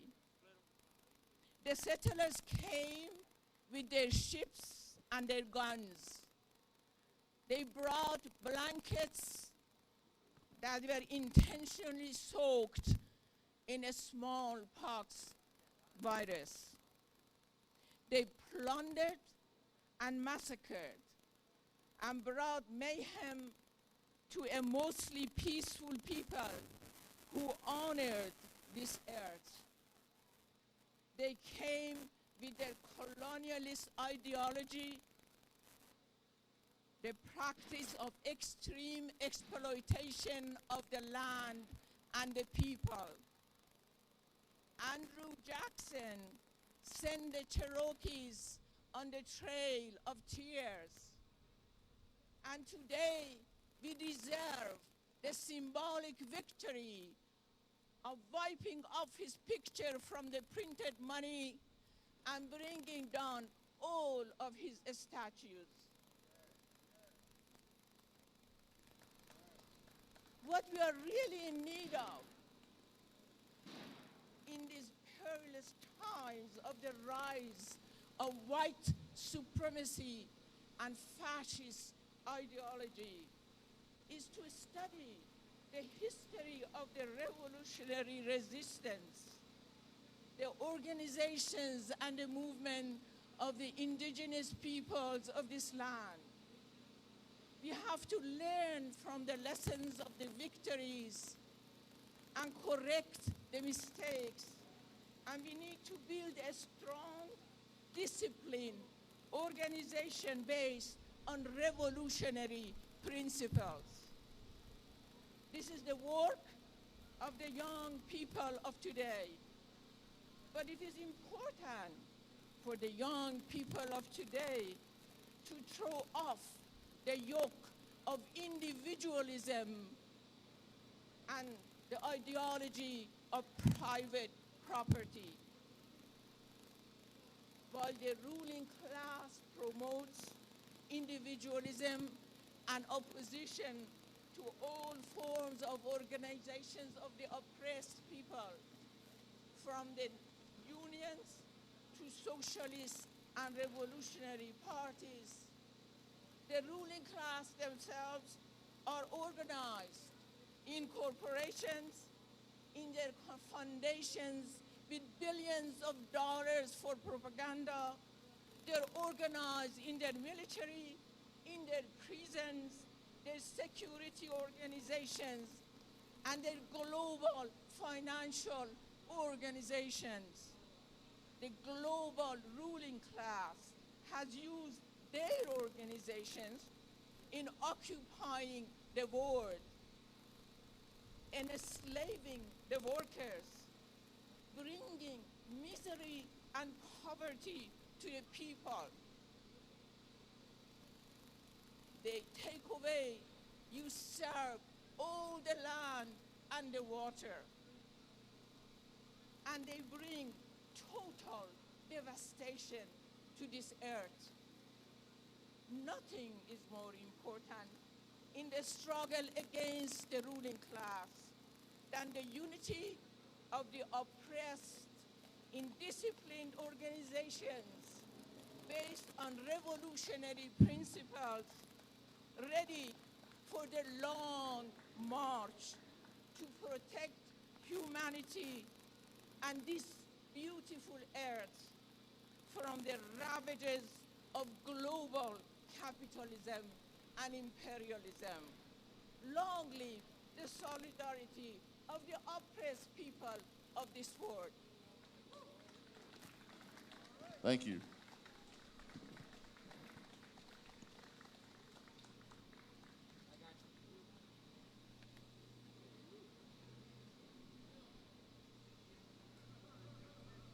Mr. Powers,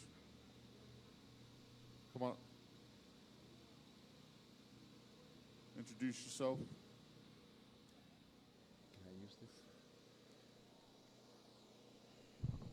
Good afternoon, sisters, brothers, and siblings. My name is Andre Powell, and I'm here with a delegation from Baltimore, Maryland, of the People's Power Assembly and Struggle La Lucha newspaper. Late in the night of July 4th this summer, a group of Baltimore protesters tied ropes around the, pardon me, gotta take these off to read. I need them to see, but I can't read with them. A group of protesters tied ropes around the Christopher Columbus statue that stands in the inner harbor and pulled it down from its base, breaking it into two pieces. They then rolled the two pieces to the water's edge and dumped them into the dirty, murky water of the inner harbor. The demonstrators were among a number of groups who are calling for removal of monuments honoring white supremacists, owners of enslaved people, and perpetrators of racist genocide. Not only in Baltimore, but also in Minneapolis did statues of Christopher Columbus come down. Approximately 10 days ago, the Baltimore City Council voted to rename Columbus Day as Indigenous Peoples Day. Thus, Baltimore joins many other cities around the country in rightly removing any honor to this man who opened up the Western Hemisphere to the era that led to the slaughter of entire indigenous nations, whether in the U.S., Canada, or Central and South America. Over 5 centuries ago, what was begun as European white supremacist expansionist exploration to the New World in search of new trade has evolved into a legacy of one policy after another of the newly formed United States that involved both displacement and annihilation of native nations through the Monroe Doctrine and Manifest Destiny. In the present day, these policies are alive as ever. But the resistance of indigenous nations today is stronger and more determined than ever to defend their lands. Native land defenders and their allies from around the country boldly fought against the Dakota Access Pipeline Project to steal and destroy their land and water supply from mining companies. Today, at the California-Mexico border, the Kumeyaay Native Nation and allies gathered in Boulevard, California to halt the building of Donald Trump's border wall, which is nothing but a monument to white supremacy. The Army Corps of Engineers is blasting an existing wall, which is located on sacred burial sites at the Kumeyaay ancestors. Indigenous artifacts and bones have been found at the blasting site. This border wall divides their tribal lands. Native resistance is not just confined to the U.S. borders. Indigenous people and their many allies have taken to the streets throughout Canada in response to multiple raids on peaceful encampments in Wet'suwet'en territory in British Columbia. The camps are part of the effort to block the Coastal Gas Link Pipeline Company from entering their territory. This past February, coming in the middle of the night, the Royal Canadian Mounted Police with guns, dogs, and helicopters raided the land defenders' camps, arresting over 30 people. As word spread of the arrest of peaceful defenders, people across Canada and in other countries rose up and engaged in actions to intervene economically and politically so that Canada would take notice. Roads and bridges were blocked from the port of Vancouver to Halifax to Toronto and Quebec. In Ontario, defenders blocked train tracks to shut down rail lines. The Royal Canadian Mounted Police has a long, bloody history as an occupying army whose role for generations has been removing Indigenous people from their lands suppressing indigenous resistance, and breaking strikes and more. The murderous legacy of the Royal Canadian Mounted Police has done nothing to address the epidemic of missing and murdered Indigenous women, girls, and Two-Spirit people in Canada. We must take note that there are no borders in the Indigenous struggle.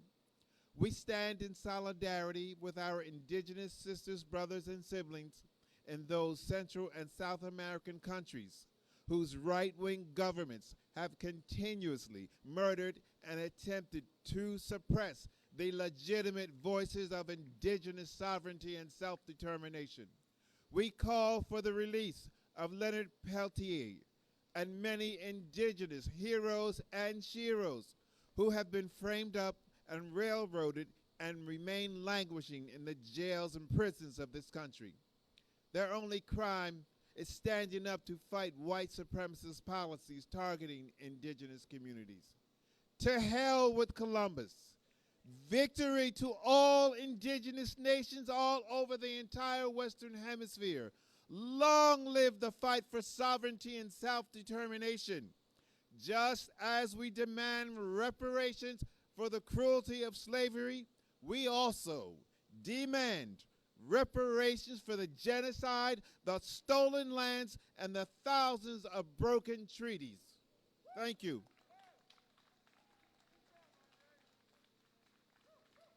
Thank you, sir. We have a Marquise Carney, Friends of the Congo. He'll be on just a minute. The gentleman mentioned the name Leonard Peltier. He is a political prisoner of this country. He was wrongfully convicted of the murder of 2 FBI agents. Since his conviction, right, we got a person on the phone. Go ahead. Okay. Peace, brothers and sisters. I hope everybody's doing well today. Thank you for providing Friends of the Congo the opportunity to share a few words of solidarity with the organizers and certainly with our Indigenous brothers and sisters. I'm with Friends of the Congo. Congo, as many of you know, is probably one of the most outstanding victims of a 500-year process that led not only to the enslavement of Africans, but also to the genocide against Indigenous peoples in the Americas. Process that's grounded in the doctrine of discovery. The papal bulls that came out in the mid to late 1400s that stated that any land that the so-called discoverers or explorers find, it belongs to the church. It belongs to the Europeans. If there are no Christians inhabiting that land, then that land and its resources belong to the Europeans. This doctrine of discovery, an often overlooked document that often, when looked at, often leaves out the religious dimension of this policy that has obtained for the past 500 years. Not only did it trigger the genocide of the Indigenous peoples here in the Americas, but it also catapulted the trafficking of Africans from the continent to the Americas.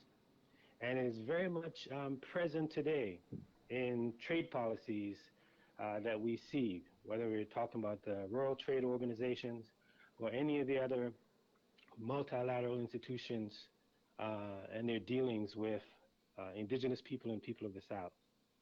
So as people of African ancestry, we have no other choice but to be in solidarity with our Indigenous brothers and sisters. We have to demand justice for our indigenous brothers and sisters, reparations for people of African ancestry, and it's paramount that we continue to organize, to raise people's consciousness about the protracted 500-year onslaught on people of African ancestry and on the indigenous people. So the gathering today is critical in piquing the consciousness of our people and continuing the tradition of resistance against imperialism, resistance against capitalism, resistance against the exploitation of indigenous lands in the Americas, the exploitation of the African continent. So this event and this gathering is considered to be a part of that process of resistance that we must continue. And Friends of the Congo is honored to be a part of the solidarity work that's being done, to be a part of this effort to bring about justice for indigenous brothers and sisters, to rightfully stand by their sides as they continue this fight for their dignity and for respect. So we thank you for inviting us to be a part of the effort. Thank you, Brother Bob, Brother Lee. Seems like you were quite perceptive in changing the date, because today is a beautiful day for gathering, and we're very honored to be a part of the overall effort. So thank you. Thank you, sir. I have with me now Mike Nephew of the American Indian Society. Namaskar Grego. Said I'm thankful that you are all well. There's been a lot of good things said here today, and you should remember a lot of these things, and if you don't know about what they were talking about, you should research it. You know, I'm really proud of our young sister who's at Haskell, who gave a very good, informative speech about who actually was the first European to come here. But you know, like as my mother said when I was in school, how can they claim to discover a place where people are already at? He came over here on the guise of going somewhere else, got back there, told him he'd been where he wasn't, and got credit for it. And then they gave him credit for discovering it, and he didn't even know he hadn't been over to the west, to India. It was America Vespucci who was the one who proposed that idea to most of Europe at that point in time. So he didn't even know that he wasn't in India. He thought this was part of India. It wasn't a discovery. He thought he was claiming it, and he thought he was claiming someplace else. There are a lot of issues still going on, not just in the U.S., not just in Canada, but also in South America. In the past couple of weeks, they have been attacking the indigenous fishermen in Nova Scotia. I just read that they burned down one of the processing houses for the lobsters that the indigenous people in Canada were using. They've had calls out to the Canadian government to do something about it, and the government has not stepped up. The non-indigenous fishermen are harassing them. They're cutting their lines to their lobster traps. They've lost hundreds of lobster traps because they cannot find them because the buoys have been cut from them. And these are what the non-indigenous population is doing when we try to exert our rights that have been guaranteed to us in treaties, our rights that we had before we even had those treaties, our rights that were given to us by our Creator. Those are the things that are being trampled on, even today. Claiming this as Indigenous Peoples Day is only just the start. It's not the whole thing. The whole thing is protecting our people. They talked about our murdered and missing women. And in a lot of places, it's hard to prosecute non-Indians if they do violence to Indians on the reservation. And it's because the federal government said, no, we'll take care of that, but they don't. And that's where the problem lies. Trump says that he created this panel for indigenous women, but he never stood up and spoke for the Violence Against Women Act. That speaks louder than what he says. His lack of action speaks louder than what he says. His actions to defund and eliminate environmental protections says a lot more than what he says in his mouth. That is what we have to listen to, not what he says, but what his actions are and the deeds that he has done or not done, what he steps up to do or what he backs away from doing. Those are the things that you need to look at when you look at all of your politicians. Nereska,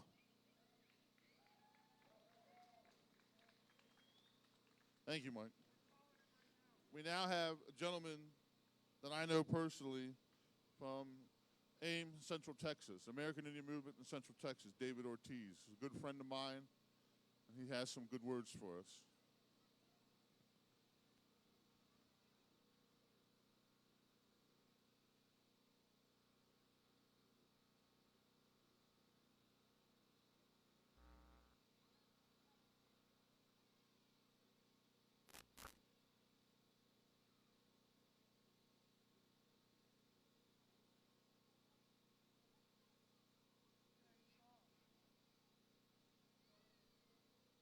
Okay, David couldn't make it then. Let me finish what I was stating about Leonard Peltier real quick here. Leonard Peltier was wrongfully convicted of murdering 2 FBI agents. Later on, during the trial, they never showed the ballistics tests that were given on the bullet that killed those agents. It never came from his gun. He's still sitting in jail, 2 life terms. He served those life terms already, and he's still sitting in jail. The statement we got from the federal government is he will never leave for doing something he didn't do. Leonard Peltier needs to go home to his people and his family. Do we have David on?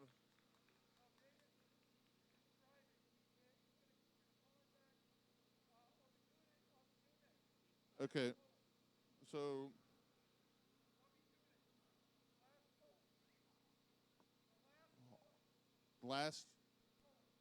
hold on, please.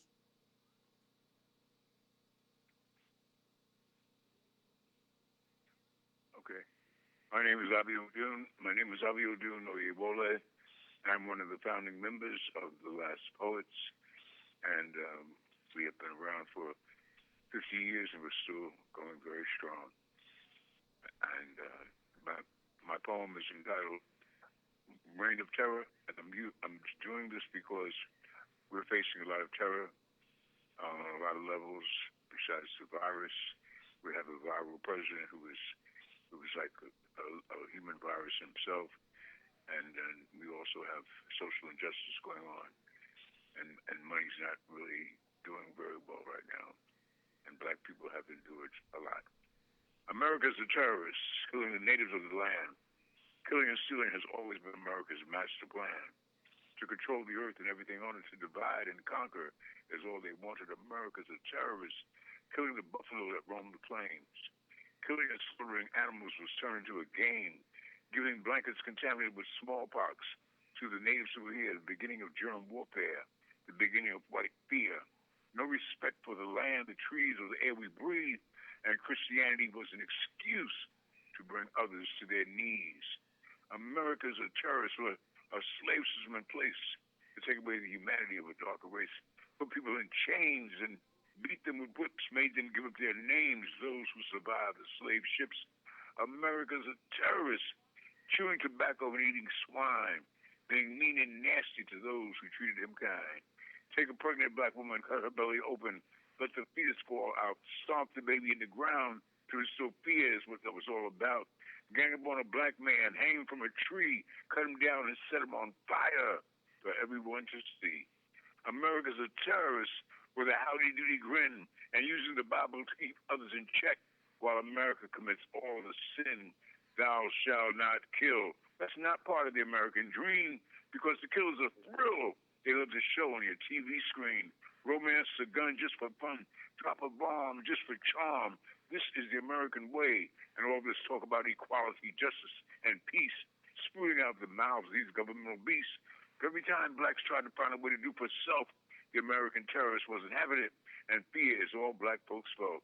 Rosewood was a town where blacks tried hard to thrive. White folks burned it down, and many blacks lost their lives. There was a town in Oklahoma called Black Wall Street.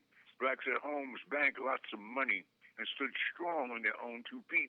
But now you see the whites nearby were jealous and just couldn't stand seeing blacks do so well. So they dropped not 1 but 2 bombs on the town in 1921 and created a living hell. America's a terrorist, feeding off racism and greed, not caring, not sharing, but enjoying watching people bleed. Every time Jack Johnson fought and beat a white boy in the ring, white mobs would kill blacks at random because a black man was boxing's king. And all the wars we fought to try to win respect at home, but when the war was over, we were never treated like we belonged, but rather the subjects of experiments at Tuskegee and other places. For 400 years, blacks have lived in fears of the vicious cruelty of the racists, tried to march for justice and the civil right to be treated fair, attacked by dogs, fire hoses, beaten by police, forced to live a life in total despair. Bombed a church in Birmingham while the children were in Sunday school, took the lives of 4 little girls. Yes, this terrorist is just that cruel. American terrorism is like a virus that's homegrown and spreads across the planet too, selling guns and chemical weapons gift wrapped in red, white, and blue. Soldier boys selling guns for hard drugs in exchange. It should be obvious by now that this country is deranged. And yet we stand and pledge allegiance to a flag that brings lots of grief, and singing that war song every day is America's only belief. America's a terrorist, and no one wants to admit, and pointing the finger at others is the ironic part of it. Dropped a bomb in Philadelphia to wipe out an organization called MOVE, killed unarmed women and children because the police had something to prove. And all the Black Panthers who were trying to help their community wiped out by the FBI for trying to create black unity, put drugs in the hood, set folks up for no good, kept unemployment high. Education is laced with lies, turned the people against each other, made money more sacred than your mother, caused an avalanche of grief by trigger-happy police, locked the black man up in jail, made him think he was born to fail, and no place are you safe if you have a darker face. Henry Dumas, Amadou, Malcolm Cooper, Yusuf Focus, Arnold Bumpus, Anthony Bias, Arthur Miller, James Byrd, Emmett Till, just to name a few, died at the hands of American terrorists. Although terrorism here ain't a damn thing new, and AIDS has become an epidemic all over the world where black people live, an evil virus created by mad scientists for people who only have love to give. The CIA, the KKK, the FBI, and the Michigan militia and the police from coast to coast are the real American terrorists, and the government is the host. So now America is ready to engage in World War III. Well, what goes around has come around, but you can't kill what you can't see. Thank you very much.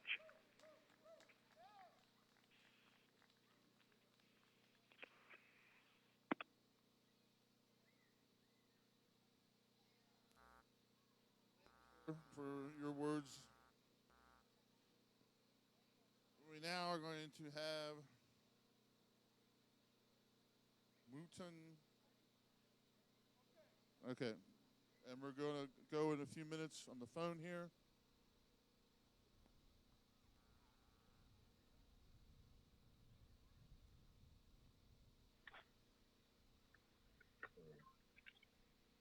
I am Mutu Moyusi. I am a political organizer for the All-African Peoples Revolutionary Party, GC. We would like to thank our indigenous brothers and sisters for inviting us to this commemoration so that way we may express our unity and solidarity with the indigenous peoples and nations of the Western Hemisphere. The All-African Peoples Revolutionary Party, GC, is honored to be at Malcolm X Park and with our listeners at this special period in history, with our people, friends, and allies for this monumentous commemoration of Indigenous peoples. African people's solidarity with the Indigenous peoples and nations of the Western Hemisphere is one in principle. Kwame Nkrumah addressed this issue as Africa confronted the same problem the Indigenous peoples and nations face in the Western Hemisphere with settlers. Settler colonialism is an international and Pan-African problem, the base of U.S.-led imperialism worldwide. Kwame Nkrumah addressed the problem of Africa, he asserted the problem of Africa, looked at as a whole, is a wide and diversified one. But its true solution lies in the application of one principle, namely the right of a people to rule themselves. No compromise can affect this cardinal and fundamental principle, and the idea that when a handful of settlers acquire a living space on our continent, the indigenes must lose this right, and is not only a serious travesty of justice, but is also a woeful contradiction of the very dictates of history.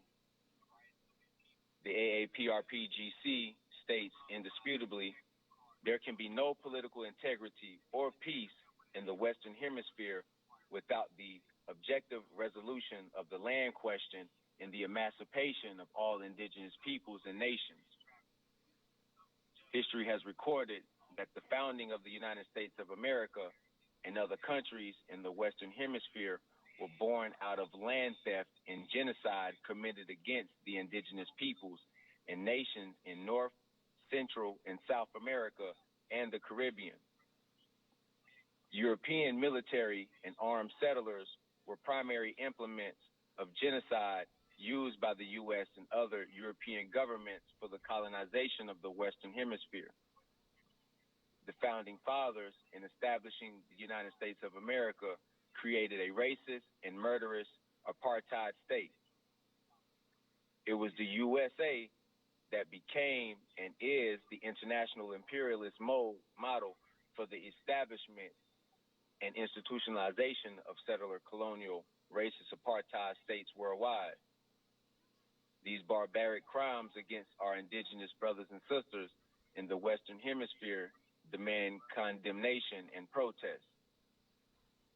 More importantly, the All-African Peoples Revolutionary Party GC is participating in this commemoration and solidarity, and to memorialize and pay homage to the courageous Apache, Arawak, Aymara, Aztec, Caribs, Cherokee, Cheyenne, Chippewa, Choctaw, Cortega, Eskimo, Inca, Iroquois, Lakota Sioux Maya, Miscuta, Navajo, Nez Perce, Omak, Panan, Piscataway, Seminole, Tiano, and other indigenous peoples and nations in the Western Hemisphere for their valiant and heroic fight against settler colonialism in defense of their cultural integrity, their dignity as peoples, and the theft of their blood-drenched land.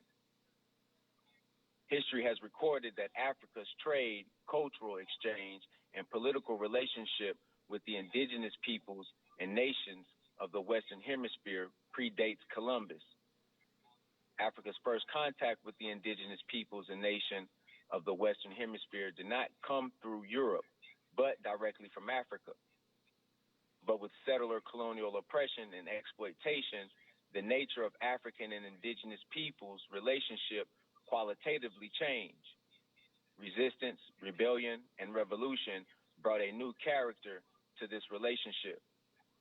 Mutual respect and solidarity in the struggle for liberty and dignity became and is its foundation.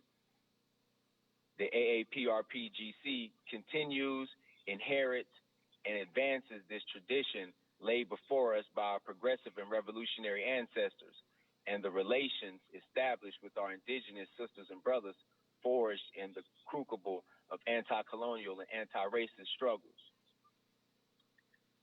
It was into the arms of our indigenous sisters and brothers that Africans were embraced when fleeing the dehumanizing plantations of slavery. It was in rebellious solidarity that Africans throughout the Western Hemisphere joined in arms with their indigenous brothers and sisters to fight a common enemy. It was the blessing of our indigenous sisters and brothers that Africans established liberated territories like those of the Maroons. We know this history well, and therefore the A-APRP-GC, our love, solidarity, and support for the struggle of our indigenous sisters and brothers is both unquestioned and unbreakable. The A-APRP-GC is forever grateful to our indigenous peoples and nations for their hosting and allowing Africans to sojourn in their homeland. We know that the only homeland that can truly be claimed by an African, no matter where in the world we live, is Africa. Africans' gratitude can only be expressed through our conscious and active solidarity in our common struggle against U.S.-led capitalism and imperialism.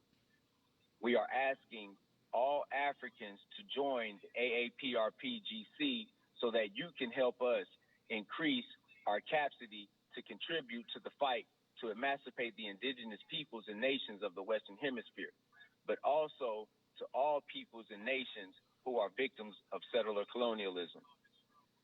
Victory to the revolutionary struggle for Pan-Africanism, ready for revolution.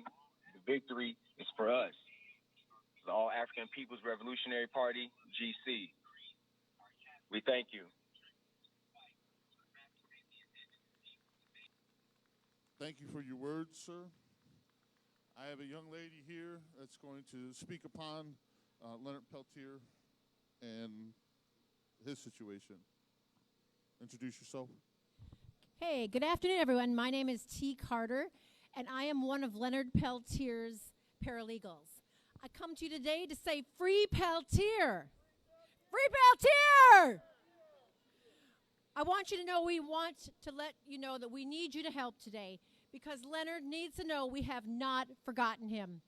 You know, the roots of this go way back to Columbus, from the way Columbus treated the Arawaks. In one day's time, Christopher Columbus and his men killed 3,000 people. They poured hot lye soap down them. They just used them as target practice. They took babies by the feet and slammed them against trees and fed them to the dogs. 3,000 indigenous people. So this has been going on for generations and generations and passed down to the way people have treated Leonard Peltier. Leonard Peltier did not kill those 2 FBI agents that day. Someone else did. They were killed at point blank. Leonard Peltier was 150 feet away. Even some of the prosecutors said it couldn't have been Leonard that shot those agents. So Leonard has been in prison for decades and decades and decades, and now he is an elder, and we need to let him know we still care about him. Now, Leonard is in Coleman, Florida, and his people live very far away up in North Dakota. He can only have visitors there that have known him since before the crime, so very few people can get in. He would like to hear from you. I'm going to give you his address today so you can write him a letter. But before you write, please listen carefully because there's a lot of new regulations. Leonard Peltier, P-E-L-T-I-E-R, number 89637-132. Once again, 89637-132. USP Coleman 1, P.O. Box 1033, Coleman, Florida 33521. Please use a regular business envelope in white. Only use a stamp that you get put on at the post office. Do not use any return address and labels. Write the entire thing out. Do not send him a card. Do not send colored envelopes, colored paper. They can only have white paper now and white envelopes and no card stock. If you care to send him a photo of yourself or anything else that you find desirous, it can only be a 4x6 and no Polaroids are allowed. I strongly suggest you write to him and follow these guidelines very carefully or the letter will be sent back. He would really love to hear from you. So let's hear it again, everybody. Free Peltier!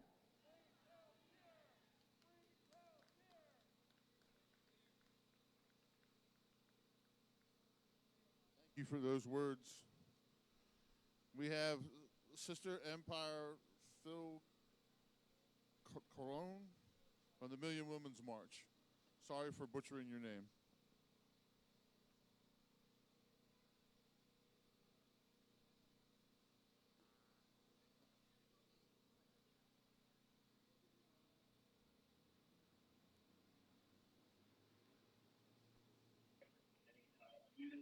All right.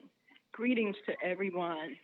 My name is Sister Empress Philae Chionesu, and I am the founder of the original Million Woman March, which of course will be commemorating 23 straight years of unapologetic Black independent struggle for real liberation and justice. It is such a pleasure and an honor to be here with you today. I wish I could have been there in person. Unfortunately, I had another conference obligation to do. But again, I want to send our love and respect to our family, to our allies, and have everyone to know that we stand firmly with our Native peoples. We stand firmly with all who strive for real justice and liberation. And note, there is only two peoples in this land, known as North America, that have a very specific type of grievance, a very specific type of right. And that is, of course, to charge this government with genocide, which is what, as MWM now proceeds in raising up the first global movement for women and girls of African descent, we are making that claim, we're making that declaration very, very clear. Again, we are a family, particularly when it comes to the atrocities that have been inflicted upon us. Those who were already here, those who were kidnapped and brought here. None other has this happened to in modern times of history over these past 400 plus years. We are the ones, and we are also the ones we've been waiting for, because we are the ones that's going to put an end to it, not only now, but forever. This government must now not only be exposed worldwide thoroughly, it must also be stopped. It must also not ever be allowed to do this type of thing again. And as a Black woman born in this land, I dare say that I am, in fact, a Black African American, not African American. Let me rephrase that. Black African North American, because we claim land, we claim to this land, to this mass known as North America, not the government, you see. And so in this day and age, we're getting ready to bring that position forward as well, that our relationship, that our commitment is connected to the land called North America. And so for those who are now ready to move forward and understand, when you hear that phrase, we say we're African North American, they're going to know who we're talking about. Again, for there to be an observance continuously of indigenous peoples, again, we stand with you firm. We stand with you strong. We stand with you united as our brothers and sisters from the A-APRP-GC has stood with us and other groups of nations. We stand with you all today and forever. May the Creator, whatever name you call him, her, it, continue to bless and guide you. And we are always looking for our ancestors to continue to stand with us, guide us, and always lead us now to real sustainable victory. Ashe, ashe, ashe. Much love and respect to you all.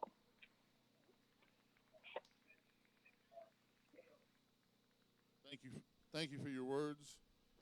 We now have Venerable. No? All right. Bob Brown.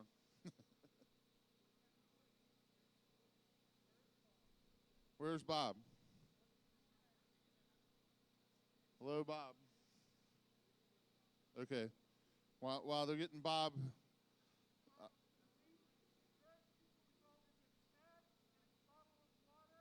Yeah, we have some bottled water over here if anybody wants anything. We have some small snacks for anybody. We also have a phone that was found here on the property. So if people want to come up and claim the phone, by all means, go ahead. Indigenous Peoples Day. There's a lot of things that we do in the community. And because of COVID, we haven't had our powwows this year. Hopefully next year we'll be able to have some. And I want to invite everybody here out. Just look us up on the internet. Here comes Bob now. So, but Dave.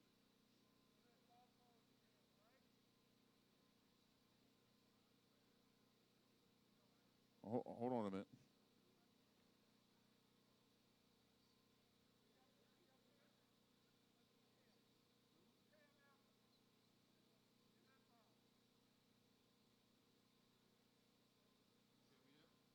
All right, we have on the phone Pan Africa. All right, we're good. All right, on the move. Hello? Oh, okay. I'm in solidarity, with the fight for indigenous rights, and solidarity. I'm at another event, so I'm trying to move around to find a quiet place. But solidarity means to me, it's not just a word, it's an activity. And when we're talking about that we care about, that we want to do something about, that making changes in what's happening with indigenous people, we got to understand that, again, this is an activity. It's activity, is, being active and confronting and government and about the horrible things that are happening right now to our indigenous brothers and sisters, disappearing of hundreds, well, I would go as far right now as to say thousands of indigenous women. What's going on the reservations and in the communities that indigenous people live in with COVID. And so what I'm saying is I'm in solidarity with this and the fight, and who's ever out there, my number is 267 760-7344. And I'm in the fight, and as many places as I can be, the MOVE organization could be. And our respect for the indigenous people goes all the way back. This is indigenous people land that we are actually, standing on. When we were in a confrontation with the government and they was trying to force us to move from our home, we let them know very clearly, until you bring us somebody from an indigenous tribe, an indigenous organization, in order to sit down at this table with you, and you can't tell us nothing about moving anywhere.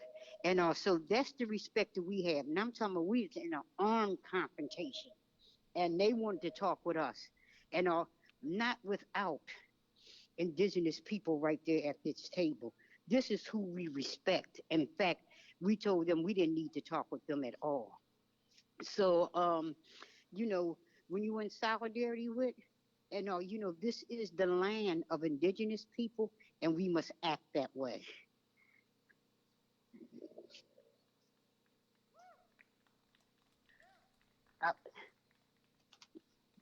Thank you for your words. Now we have Bob Brown coming up from the Pan-African Roots and All African Peoples Revolution. We want to thank you for coming out here today. We especially want to thank Chief Billy Tayak and the Piscataway Indian Nation in Tayak Territory and the American Indian Movement in this region, the Mid-Atlantic region, and throughout the United States and indigenous people throughout the hemisphere. There are basically two topics we could have spoke about today. Because of time, we will only do one. To give you a kind of an introduction to the beginning one, God made no slaves in the womb. God made no slaves in the womb, which was an 1845 abolitionist slogan, where the abolitionist movement was moving for one of the last major wars to help abolish slavery. God made no slaves in the womb. How could a pope enslave us? How could a conquistador, a banderante, a pilgrim enslave us? Not just Columbus, but Prince Henry the Navigator, Francis Drake. For more than 25 years, the various Presbyterian organizations in North America and in Scandinavia have sent delegations after delegations of indigenous people from the Western Hemisphere, including Chief Oil Lions and some of the Onondaga nations, to go to Rome to demand that the Pope repudiate and repeal the papal bulls of discovery, the papal bulls of demarcation, the papal bulls of colonialism and conversion. That struggle is intensifying. The struggle to eliminate and to remove the Columbus statues in every corner of the world. There is even a Columbus statue in Cairo, Egypt, a Columbus statue in Tokyo, Japan. Those statues must come down, must come down. But not just Columbus's statue. All racist political statues in every corner of the world must and will come down.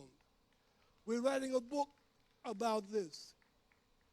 We're behind. We're struggling with it. We're trying to move forward. But let me quickly talk about the other topic. This represents, this event represents an event within a more than 60-year continuum. We inherit, we continue the revolutionary tradition and practice of the Student Nonviolent Coordinating Committee. What is not known, between 1962 and 1968, there were at least 2 indigenous people. Buffy St. Marie,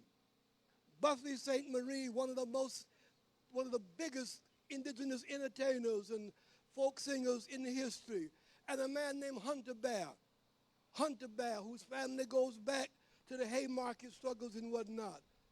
But also two Chicano women, Maria Varelia and a woman named Elizabeth Kiki Martinez. This is a 60-year history that we are continuing. People do not know our history, That is one indication of it. If we take just the year 1967 and 1968 as an example, in January of 1967, the Student Nonviolent Coordinating Committee said Kwame Ture, Stokely Carmichael to San Juan, Puerto Rico, and SNCC signed a treaty with Juan Marie Bras and the Movement for the Independence of Puerto Rico and the Federation of University Students. When they came back into the United States, the SNCC office in New York City and the MPI office in New York City began a 2-year process which culminated in the emergence of the Young Lord organization. Obiadun, he is on this program deliberately because Obiadun, as one of the original last poets, worked with a man named Felipe Luisiano, who founded the Young Lords of New York City. Fred Hampton Jr., I founded the Black Panther Party in Chicago. I put Fred Hampton in the position, and if he'd have listened to me, he would be alive tonight. I put Bob Rush in it, and if he'd have listened to me, he would not be a congressman tonight. When Stokely Carmichael came back to the United States, I became, through an accident of history, at 19 years old, the Midwest director of the Student Nonviolent Coordinating Committee office in Chicago. And one of my first assignments was to go to the north side of Chicago and meet a man named Obed Lopez with the Latin American Defense Organization. The Young Lords Gang was the youth wing under that one. They transformed themselves into the Young Lords Party. We have a history. We have a history of working with Chicano Latino forces. In October of 1967, El Tigre, Reyes Lopez Tijerina, and the Mexican Land Grant Movement, and Thomas Binyaka of the Hopi Nation convened a conference in Albuquerque, New Mexico. They invited the Student Nonviolent Coordinating Committee to attend that conference. Featherstone, Ethel Minor, Mckenna Ricks, who were called in, Freddie Green Biddle, and Maria Vavelia. These are SNCC people who went to that conference. And of that 4 or 5 people, 3 or 4 of them became the first Central Committee of the A-APRP. Maulana Rangaringa, representing the US organization, was there. They signed a treaty between the African and Indigenous and Hispanic and Latino movements in 1967, which continues to exist today. This is a history, a more than 60-year history of struggling to build progressive and revolutionary relationships with Indigenous and Hispanic and Latino forces. We are extremely proud, extremely happy to be here. Thank you.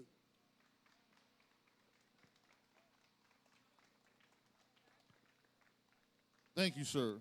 We now have Mckenna Ricks, former SNCC Field Security. Well, thank you very much. Willie Ricks of SNCC and Mukasa Dada, the All-African People Revolutionary Party, and many other parties we work with. I was in SNCC 1967, 68. We were called to Albuquerque, Mexico, to unite with Tijerina's forces, who had a guerrilla group out there, and they was trying to take Mexico back, take New Mexico back, and they took a lot of territory, and the United States government, FBI and all of them went out there to take the land back, and they took Tijerina's mama and took her up in an airplane and announced on the air that if they didn't turn themselves in, if they didn't stop fighting, they were going to throw his mother out of the airplane. But Tijerina knows we signed an agreement that we were all family, brothers and sisters, comrades, and we were fighting the same struggle, fighting the same enemy, and we were joined together. And one of the most important things we do is ask our young people not to fight among themselves, but to fight together. And at that point, we took Tijerina and we introduced him to all the nationalists and Black Power movements throughout the South. We linked him up with Dr. King. I introduced him. Dr. King put their hands in each other's hands. Dr. King and Tijerina marched, demonstrated, and protested, and was part of all of Dr. King's movements all the way up until the time he died. So we recognize that the native people of this land, we had ideological and other kind of relationships hundreds or even thousands of years ago. And then when we were brought here as oppressed slave people, many of us escaped to the Indian reservations, and they fought to the death to protect us from our white racist slave masters. And we married them, they loved us and treated us as one. And that's why many African people and people of African descent here, they swear that they Indians or Native Americans or whatever, because the relationship has been so good and so loving that we even declare ourselves as Native people or Indians now. So we join in with that struggle, and we have always went around and preached to all the Chicano people and Mexicano, whatever they call themselves, that we need unity and we're one. We need black power, brown power, red power together. And so we are one, and we are fighting imperialism, we're fighting racism, we're fighting against the United States that continue to make crimes against not just people in the United States, but the Caribbeans and Brazil and South and Central America and all the land that the red people possess, all the land that African peoples possess. We are being attacked every day in the South Pacific and all over the world. The United States is still carrying out its imperialist, racist, colonial policies around the world. Even as we talk now, they're committing genocide on women. They're sterilizing women, babies, children, and they're trying to stop our people from being born. So we have to come together and prepare to fight, and we have to have a philosophy that we will fight them until we defeat them, and that we cannot stop fighting, and we fighting for our land. We need organizers, and we need people ready to go out and organize our people, teach them to love each other, work together, fight together, create institutions that will tell them the truth and give them the true culture and history of African people, the red people, and whoever we are, that build a worldwide army and run the enemies off our territory, run these multinational countries off our territory, run imperialism off our territory, and fight for the liberation of Africa and fight for the liberation of all our people. So I'm saying that we need unity, we need love, we need brotherhood, and we are one.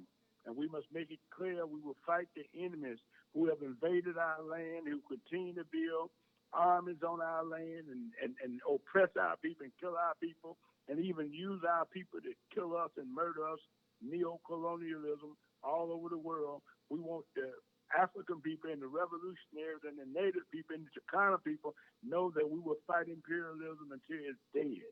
We will fight them until they are dead. We need revolution. Thank you, Africans. Thank you, my people. Black power. Thank you for your words. We have Mulan Kiger on the line now.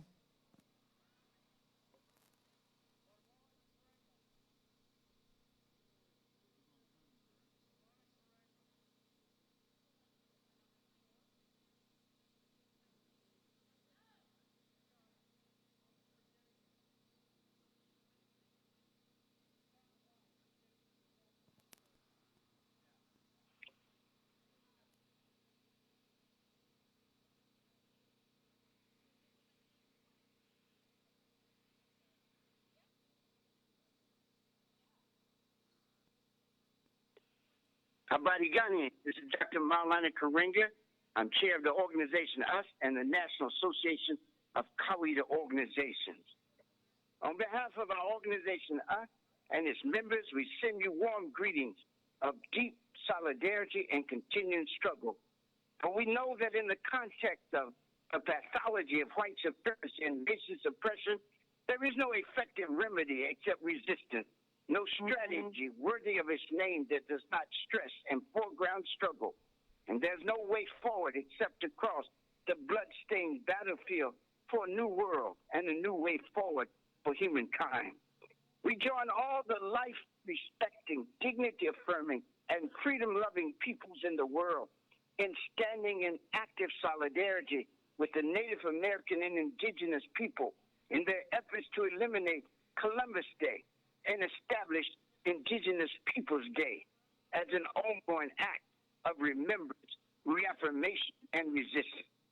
And we take up the cause of struggle, declaring no celebration of genocide, honor the lives, histories, and cultures of the indigenous people and all our people, and engage in righteous and relentless struggle until there is one.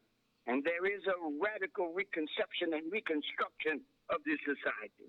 We stand in solidarity with indigenous people because, first, their cause is a just and right one.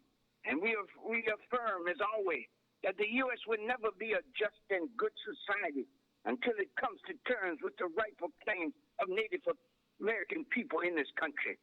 We stand in solidarity also with the indigenous people because we share a long history with them as allies in struggle, family members, co-builders of society, and fellow seekers and soldiers for a new, just, good, and sustainable world. Indeed, Native Americans were our first allies, giving us asylum and opening up their ranks of resistance to us so that we could struggle also against the colonial monster that was moving forward across the land. We also build with other ethnic groups and nations, and we built with them the Seminole Nation. And we went with the Native Americans to Mexico, too. And there were given free land to build a border defense against Yankee encroachment and imperial invasion. And so we have good relationships throughout history with Native American people.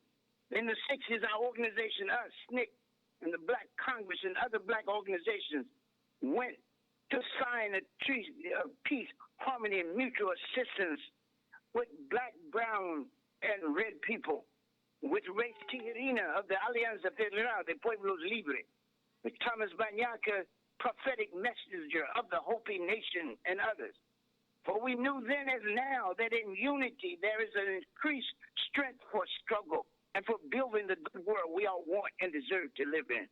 And finally, we stand in solidarity with our indigenous brothers and sisters because we share a common overall struggle for freedom and justice, for self-determination, for a good and meaningful and flourishing life for our people, and for a world in which environmental degradation no longer exists.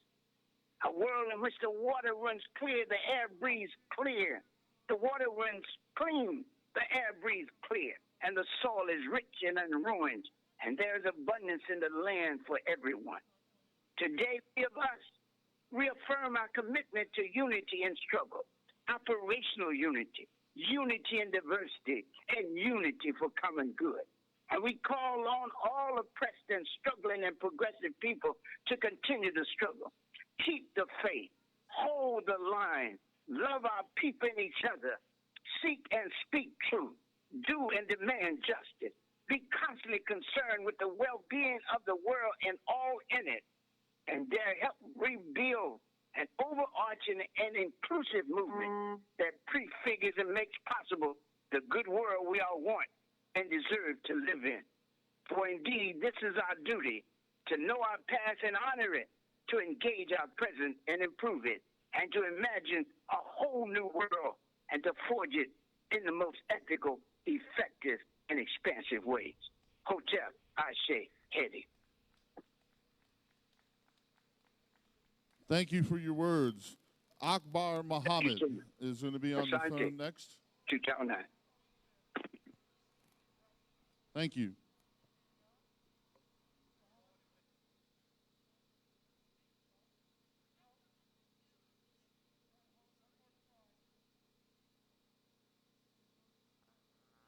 They're trying his number again. Hold on.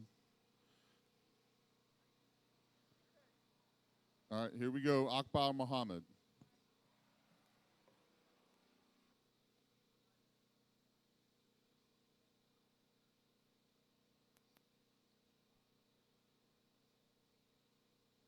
Yes, greetings.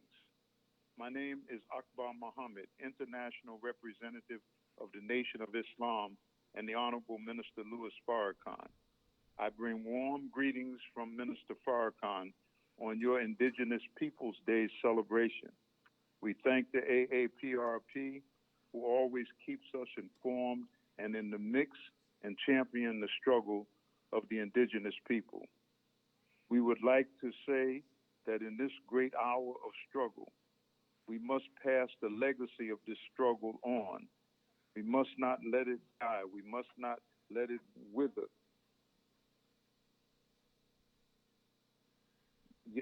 Yesterday, we celebrated the 25th year of the anniversary of the historical Million Man March.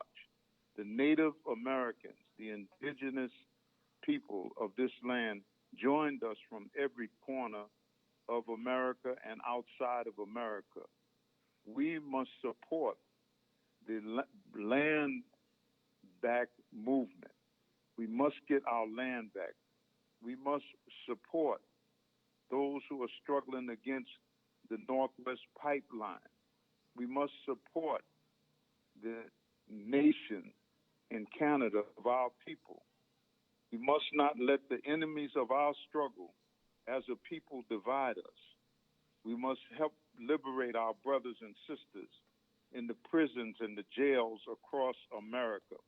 We must, in the hour of uncertainty and this plague that has hit America, we must help our people. We notice that the struggle Indian territory across America, and we have to ask why, and we must support them in this struggle. I thank you for these few minutes to talk and represent the Nation of Islam and we are with you in this continued struggle. Thank you very much. Thank you for those words. I was at the Million Man March. I helped the elders of my people to the stage so they could speak. Understand the solidarity between us, indigenous people, and the African people. I have behind me now the Uptown Boys. We're going to do a closing song. I want to thank everybody here for speaking today. I want to thank everybody here who showed up to listen to us speak today. I want to thank the sound crew. I want to thank everybody that helped provide the food, the first aid, Bob for all his help, John. I thank myself for being here, my son Guadalupe for helping us keep an eye on everybody and everything that's going on. And it's an honor to do this. And it'll be an honor to do it again next year. Uptown Boys.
We're going to do one more song. One more, sorry. Okay, good. Yeah, go ahead. Talk real quick. Hello, again, we are the Uptown Boys and Lady, and we just want to wish everybody a well and healthy journey as we all separate from this spot today where we came together as a people, as a community, to celebrate and think about and honor Indigenous Peoples Day. Woohoo! Woohoo! Thank you all for being here. We want to give this one more intertribal song because we are all intertribal people, and we want to show our gratitude for the organizers, for the elders, for the people who put thought and preparation into this process to make today happen. So this honor song is for you. Aho, Wibnaha. Okay. We want to make this part of your song as well, just like Mary said. And while you're sitting there listening, while you're listening to this song, we want you to close your eyes. We want you to think about what it took you to be here as a person, as an individual, as a person of conscience. And we also want you to pray for and think about the people that came before you so that we can remember them and bring their spirit and their goodwill here with us today as well. Hoka.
Thank you for those songs. She brought up something that I'm going to mention right here, solidarity. Think about this. We as people of color outnumber the ruling class of this country 10 to 1. Imagine what we could do if we stopped the infighting amongst ourselves, come together as one tribe, one nation, and overthrow this so-called government. And we have the Malcolm X drummers to finish out our day. Thank you, Aho. And I give thanks to the Creator for such a beautiful day. Aho.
No.